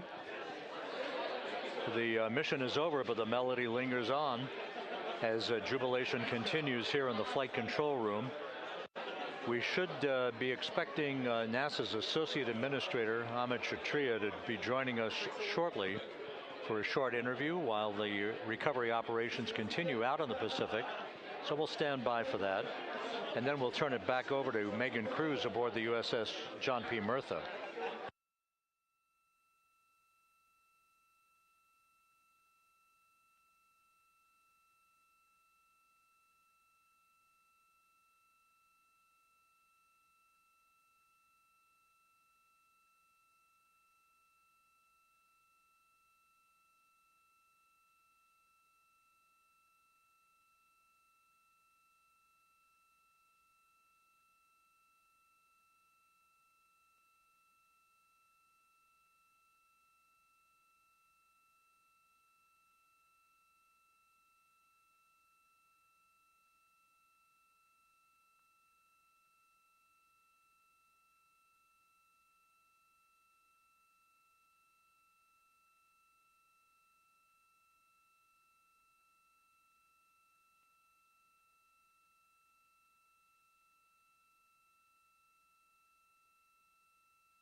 This is Mission Control Houston here in the Artemis flight control room. A number of flight controllers basking in the glory of the successful end of this mission that carried 4 astronauts around the moon on a lunar flyby, and the first test flight of Orion with crew members on board. Splashdown occurring an hour and 32 minutes ago after a flawless descent back into the Earth's atmosphere for the vehicle. Its 4 crew members in good shape, simply enjoying their time right now on the front porch, as it were, the inflatable raft alongside of their Integrity spacecraft. We're expecting Amit Kshatriya, the NASA Associate Administrator, to join us here momentarily for a brief interview before we turn it back over to Megan Cruz aboard the USS John P. Murtha, the recovery ship.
This is Mission Control Houston. We're about an hour and 34 minutes since the textbook splashdown of integrity in the Pacific to bring home our astronauts. And with us now is Amit Kshatriya, the NASA Associate Administrator. Amit, a little bit of history made tonight, a little bit of history made over the past few weeks. Your thoughts as this team here basks in the glow of what they just accomplished? Yeah, Rob, we're here in the control center, and it's kind of overrun with jubilant folks in the Mission Control Houston, as well as engineering, and folks that just want to be here, part of it, as we watch our crew get extracted from the vehicle. And, you know, my thought is always about these teams, the team that's in the water right now, pulling the crew out, the team here in Houston that worked so hard over the last 10 days, no sleep to get this done. You know, we still have some work to do to get the crew to the med bay here on the ship. They all look great coming out, so hopefully that won't be too long. You know, I think we saw the administrator on the boat too, giving his thanks to the Navy team on the Myrtha, which they're just an incredible group of sailors. I was able to visit with them a couple weeks ago. And then if you pull it all the way back to the workers and the folks that joined the rocket at Michoud, that made the heat shield tiles that held together tonight, that stacked the vehicle in Florida, that integrated the vehicle in Denver, that fired the engines in Stennis, that fired the boosters in Promontory. I mean, this is the entire team, coming together and being tested by the environment that this machine went through, and they did it right. The work was good. They did it right. You've said in a number of briefings, of course, and in other forums that this is just the first step. The cadence has to step up, as the administrator has indicated. Now, it's a little early for the full report card on how integrity did, but did this mission ultimately, from your eyes view, exceed expectations? It absolutely did. I mean, I was waiting to talk about this until we're in the water, and I think we still have, again, work to do to bring it in and really kind of go through it bolt by bolt and see what we learned. But I mean, so far, given what we learned during the mission and given how we performed on ascent, on entry, I always think about energy in terms of the states that you worry about the most, and every time we put these machines through these incredibly energetic states, they came through. So I'm fairly confident that we made a big step tonight to get us on the path towards the surface. I think the path to the surface is open now. We do have to do all the work, and we'll make sure we talk about that as cleanly as we can. We learned a few things during the mission, but I have to tell you, this was an incredible test of an incredible machine. From an American psyche standpoint, the Empire State Building was lit up red, white, and blue tonight. Our coverage was seen on baseball stadiums around the major leagues. How captivating was this experience for the American people, for the world, in fact, as we returned to the moon? I have not been able to watch a lot of the coverage as we've progressed through the mission. I will tell you, just from my witness in Florida before launch, and then seeing the people's faces here, and then reading where I can about how things are going. I think this has been a gift to the world, given the world a gift, proving to folks all over the place, especially young people, and that to me is what this is really about. Young people, when they see what we can do when we work together, when we have teams that collaborate, that it doesn't matter how hard the problems are, we can solve them. I'm hopeful that Artemis II, as folks witness what we were able to do with this incredible crew, this incredible team that we've birthed into the world, scientists and engineers and artists that have been inspired by this. And even if they don't come work in the program, which separately they should come work in the program, because Lord knows we need the help, but even if they don't want to come work in the program, hopefully they grow up to recognize they can do amazing things when they work together and contribute to society and be good citizens and really change the way, the challenges that are coming in the world are overcomable if we work together like this. And one final question. Flying to the moon, we did it. We've done it again this past week and a half or so. But the engineering that went behind the design of this mission and the precision, the pinpoint precision of this vehicle entering that entry corridor, it's almost mind-boggling. Yeah, it is incredible when you think about the energies involved and the uncertainties involved. That when we inserted the vehicle into orbit, it was 99.2% down the middle. When we dropped the vehicle right on top of the fleet here, our guys knew exactly where to go, but the guidance was perfect. You know, and it's interesting. I've got this question a lot over the last few weeks about, you know, we did this before 53 years ago, and you know that. I mean, it is a reasonable thing to contemplate, like what's gone on since then. And what I'd tell you is, you know, when we did Apollo, which again, the more we learn about what they did, the more magical it seems what they were able to accomplish given the technology and the learnings that they had. But when we did Apollo, the architects of Apollo, you know, Gilbert, Seaman, von Braun, Mueller, what they really wanted to do, you know, as they were contemplating what it meant to expand our range of action to the lunar surface, what they wanted to do was learn how to live and work in space for a long time. They wanted to do that first before they were confident they could expand their range of action to the moon. Now, of course, the politics of the time and the mission at the time was different, and so they had to go straight to the moon and bring people home. And then after that, the program kind of lost its momentum. But you know, after that, NASA kept moving along those paths, right? So we recognized during Apollo that reusability was going to be important. We spent a lot of money on those machines, and you know, we spent a lot of money on these machines here. Even though, but we recognized that reusability was important, which is why we built a winged space plane called Space Shuttle, and then we used that reusable machine to build a space station. And we learned for 25 years how to live and work in space, and have been able to develop technologies that can enable exploration. So really, what I think is now, 53 years later, we're at the point where the architects of Apollo would have been pleased that we're now ready to actually go back to the moon and go back to stay, because we've learned all the things we needed to learn. There's a lot of people pleased here tonight, and we really thank you for joining us. Amit Kshatriya, NASA's Associate Administrator, as we begin to hoist the crew onto the helicopters to head back to the recovery ship. Thank you very much. Thank you, congratulations, Amit.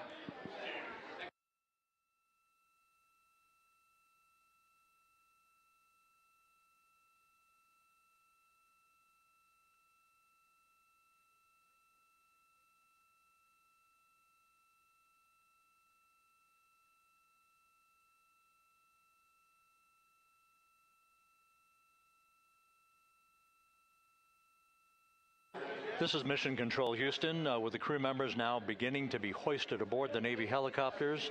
Let's go to Megan Cruz aboard the USS John P. Murtha, who will take it from here.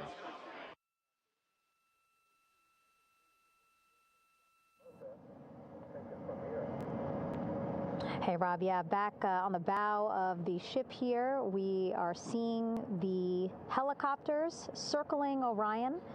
The first one there, having just completed picking up the first astronaut. Helo 2 now, hovering just 40 feet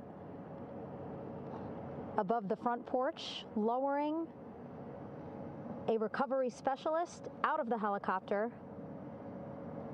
That person will touch down in the front porch just there.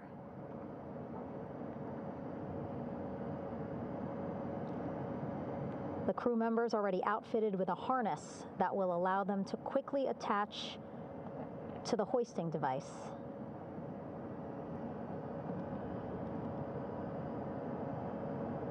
Look at the power of those blades throwing water out at the center there, the front porch, with now 3 astronauts and the recovery specialists. Again, crews already outfitted with a harness vest. And here we go. Second astronaut now off the front porch, getting hoisted into the second helicopter.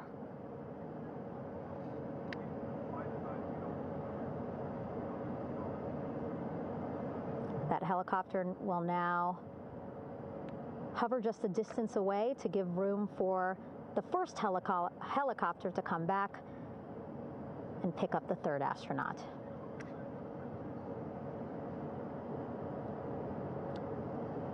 As we wait for that helicopter to come back, make its way back around, just want to mention that the President of the United States called our NASA administrator today while he was on the ship, just minutes after we interviewed him live on our coverage, and congratulated him and NASA on this history-making moment tonight.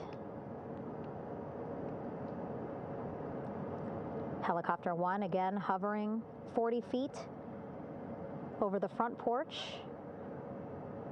We will soon see another recovery specialist getting lowered onto the front porch.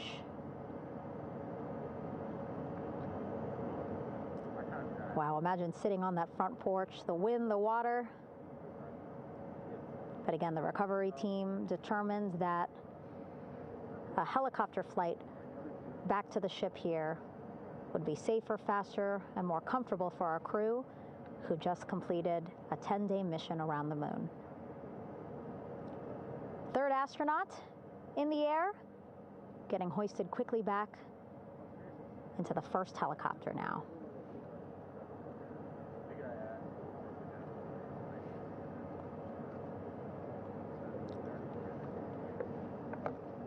That first helicopter now on its way back to the ship here. We will soon see it land in just a few minutes.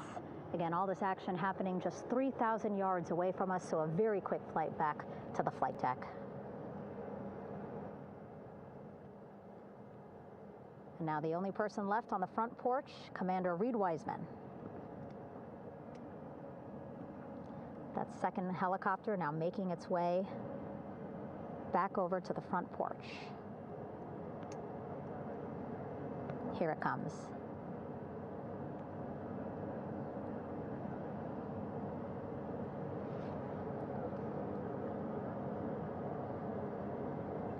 Making its final approach here.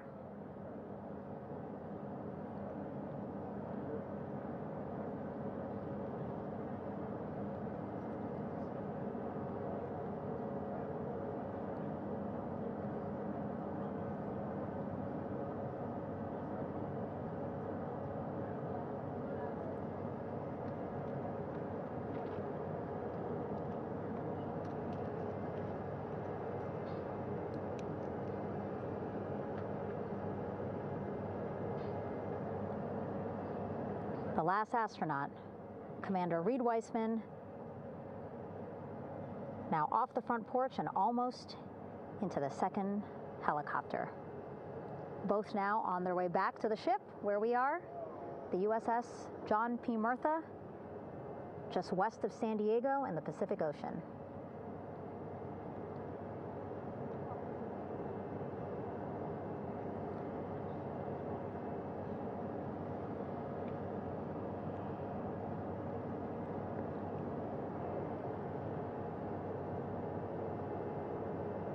Exciting to see our 4 crew members minutes away from landing on the flight deck here on the recovery ship.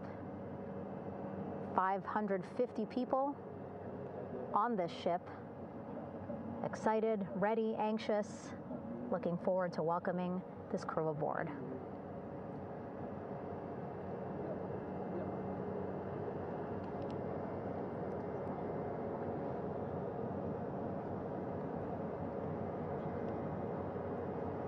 Watching them now with our own eyes. Close to the ship here. Hearing them begin to hover on the flight deck, which is just across from us, here on the bow.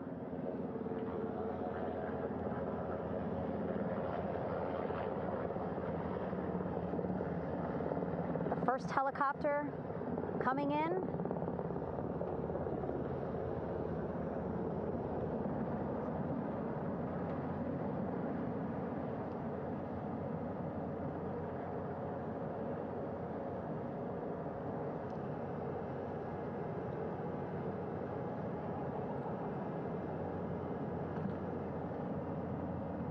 And wheels down.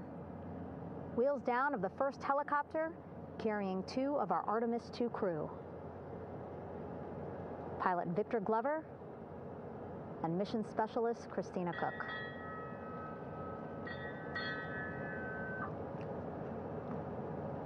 Kilo 1 on deck reported on the recovery loop. Again, the mission audio loops that the recovery team are using here to communicate with one another. And an announcement just made on the ship, integrity incoming. 2 more helicopters on their way to the flight deck, one carrying the crew, the other, one of our imagery helicopters.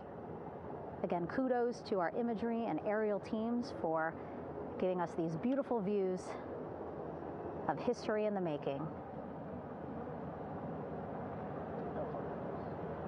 Set amid a gorgeous, soon-to-be sunset here in the Pacific Ocean.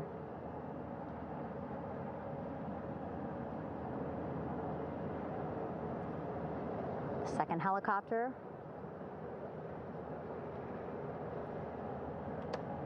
making its approach of the flight deck.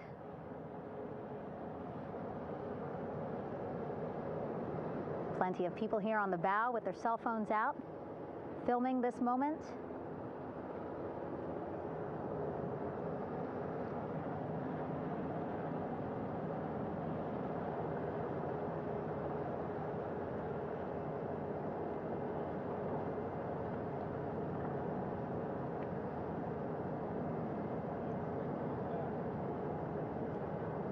Some impressive flying here by the Navy, as we are seconds away from wheels down. And there you go. We now have all 4 Artemis II crew members on the USS John P. Murtha.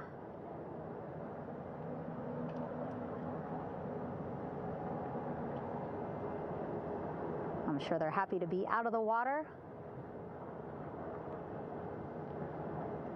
and on this recovery ship with, again, 550 people on board, ready to welcome them home. But first, as we've been saying throughout the broadcast, just making sure the crew feel good. We reported that they were feeling good when they were in Orion, but those were just initial, quick, verbal assessments of how they're feeling. Their destination tonight, the medical bay here on the ship, right after we power down the helicopters here.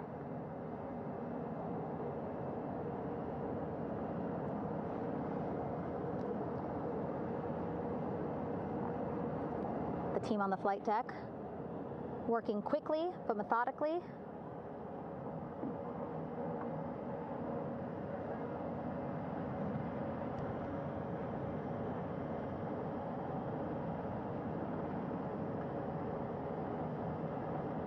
Waiting for just one more helicopter to touch down.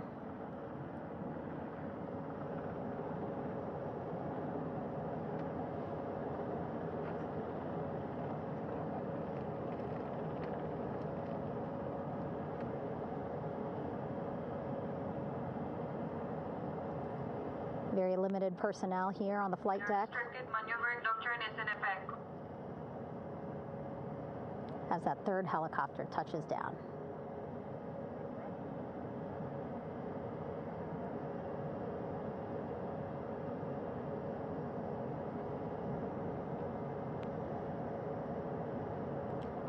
The ship is at flight quarters. Stand clear of wader decks, aft of frame 095.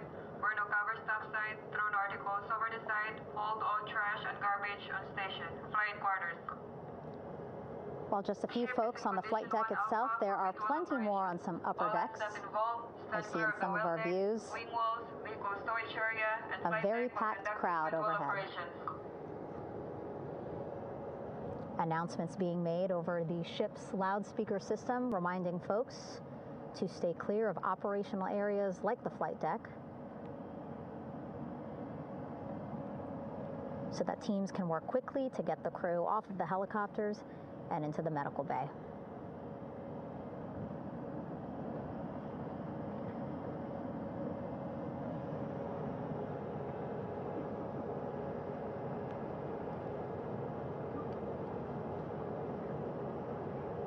Splashdown today, 5:06 p.m.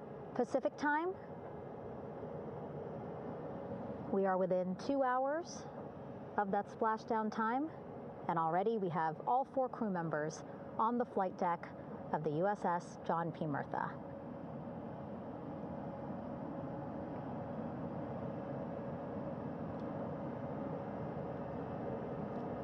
Again, crew waiting before getting out for the helicopters to completely shut down.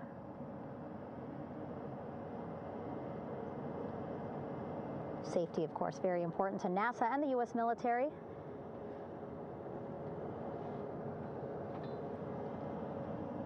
So we'll wait just a couple of minutes here before we start seeing crew members walk off the helicopters one by one.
All right, and now here we see pilot Victor Glover and mission specialist Christina Koch sitting on the edge of one of the helicopters, looking in great spirits. That familiar smile and laugh from Victor, I can see it from here. Christina, I'm sure, feeling the same way, just blocked a little bit by our camera here, but we'll see her here shortly. A photographer taking their pictures. Victor saluting folks on the flight deck. They look like they're in great spirits. Happy to be home, I'm sure.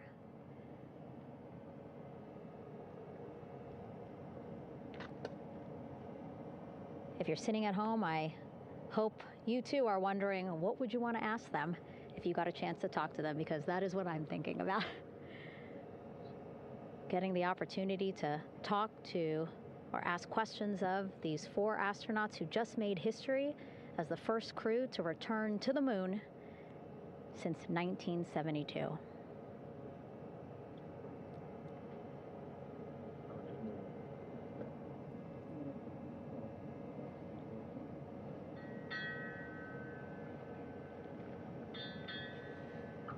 Oh, there we see Christina there, also smiling. Finally peering out, waving at the cameras. Hello to you too, Christina, yes? Welcome back. Welcome, welcome home. A loudspeaker announcement on the ship saying, "Welcome home, Integrity."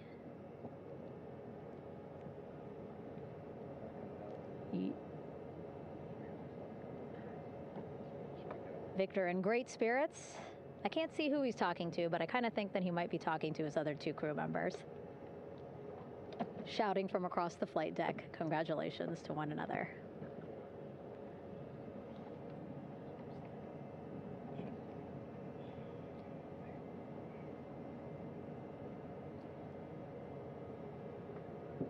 And so now we see some Navy personnel walking up to the helicopter. This is again the first helicopter carrying pilot Victor Glover and mission specialist Christina Koch. Both have taken off their helmets now.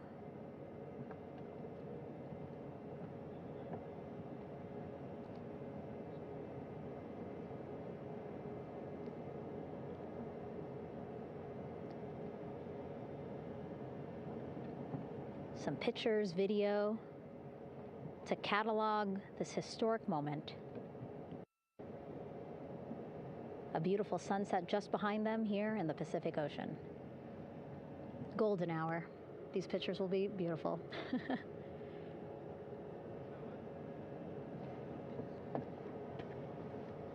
Now we see NASA Administrator Jared Isaacman. He is on the flight deck, as well as flight surgeon Rick Schuring walking over to Victor and Christina first. We saw the administrator walk over to the other helicopter, which is carrying Commander Reid Wiseman and mission specialist Jeremy Hansen. We heard from Rick earlier in the broadcast. Again, he said he's going to be out there on the flight deck to do another initial assessment of the crew, ask them how they're feeling, anything bothering them. But again, from what I'm seeing, they look like they're in great spirits and feeling pretty good for folks who just traveled 695,000 miles from Florida to the moon and now here to the Pacific Ocean.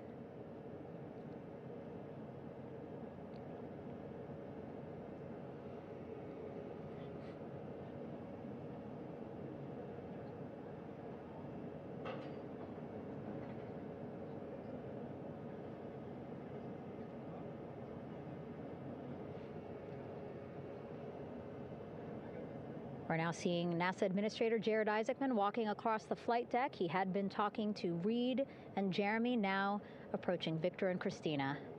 A hug from Victor, a hug from Christina. What a moment that we're getting to experience together.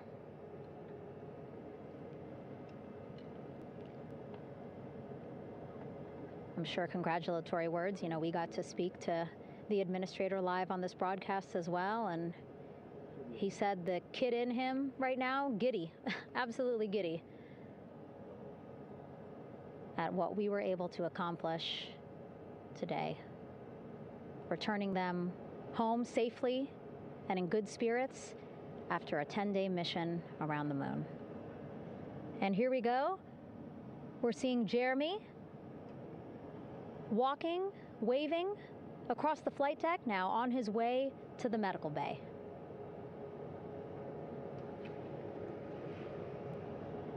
It's a short walk,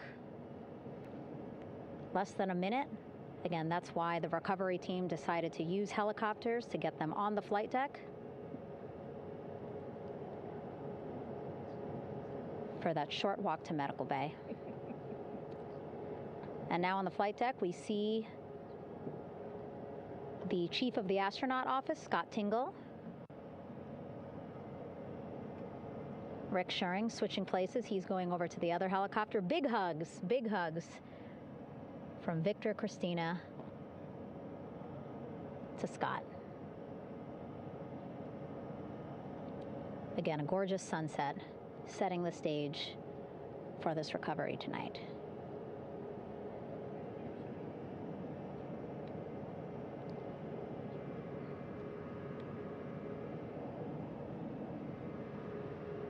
All right, and now here we are, Christina, making her way, looking thankful, grateful, happy to be home.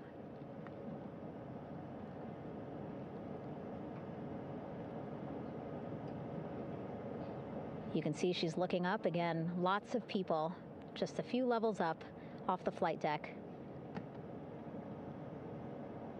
welcoming her home.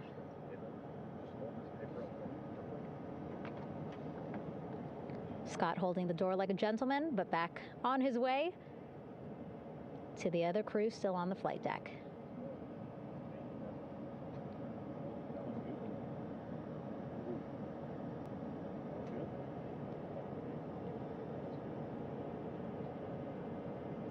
So still on the flight deck, Victor Glover and Reid Wiseman. It looks like Victor will be the next one headed to medical bay. More hugs, more hugs. He's a hugger.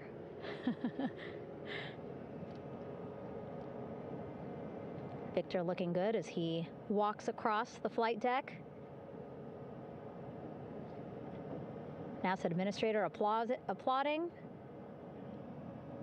Victor applauding for all the folks on the ship with him who played a role in their safe return today.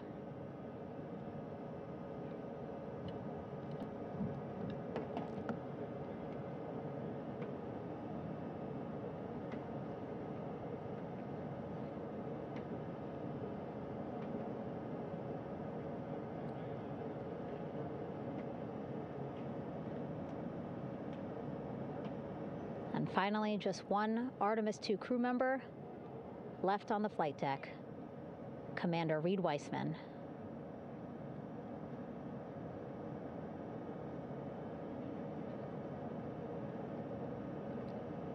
Applause from the group there on the flight deck, I'm sure, as well as on the level just above them, packed with people. Reid looking good as he takes his steps towards the medical bay.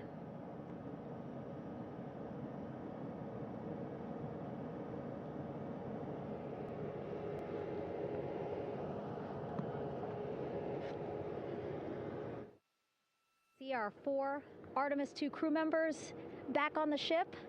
Again, now they will head into medical bay, where they will be assessed by flight surgeons from both NASA as well as the Canadian Space Agency. A more in-depth assessment. When they get to medical bay, they will each have their own nurse. They will be helped out of their suits. And then again, we'll check to see that they're feeling good. Make sure it's not just adrenaline, but that they are feeling good from their long journey back from the moon. Beautiful shot of that sunset, illuminating our flight deck.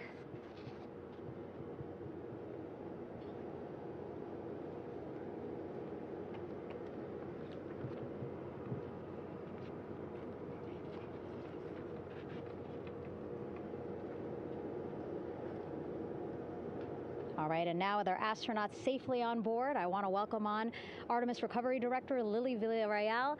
Lily, I don't know how you must be feeling right now. Ecstatic, relieved? I'm so ecstatic, relieved. Of course, we still have to bring the capsule into the well deck of the ship, but this is a major milestone to have the crew here on the ship and in Med Bay. You know, our team has been preparing and working really hard, and I'm just so proud of them all. Everything went very well, just as planned. Our teammates in Houston, the flight control team was just amazing. We were able to have great conversations and communications about everything. And I don't know what else to say. I'm just so ecstatic. It's such a wonderful feeling to get to this point. Again, we still have to get the capsule, but this is huge for all of us in landing recovery. And I couldn't do this without my team, and of course the full support of the U.S. military. There's going to be lots of, high fives when we get the capsule back in, and I'm so happy that the crew's doing well, Orion's doing well, and thank you for everybody watching.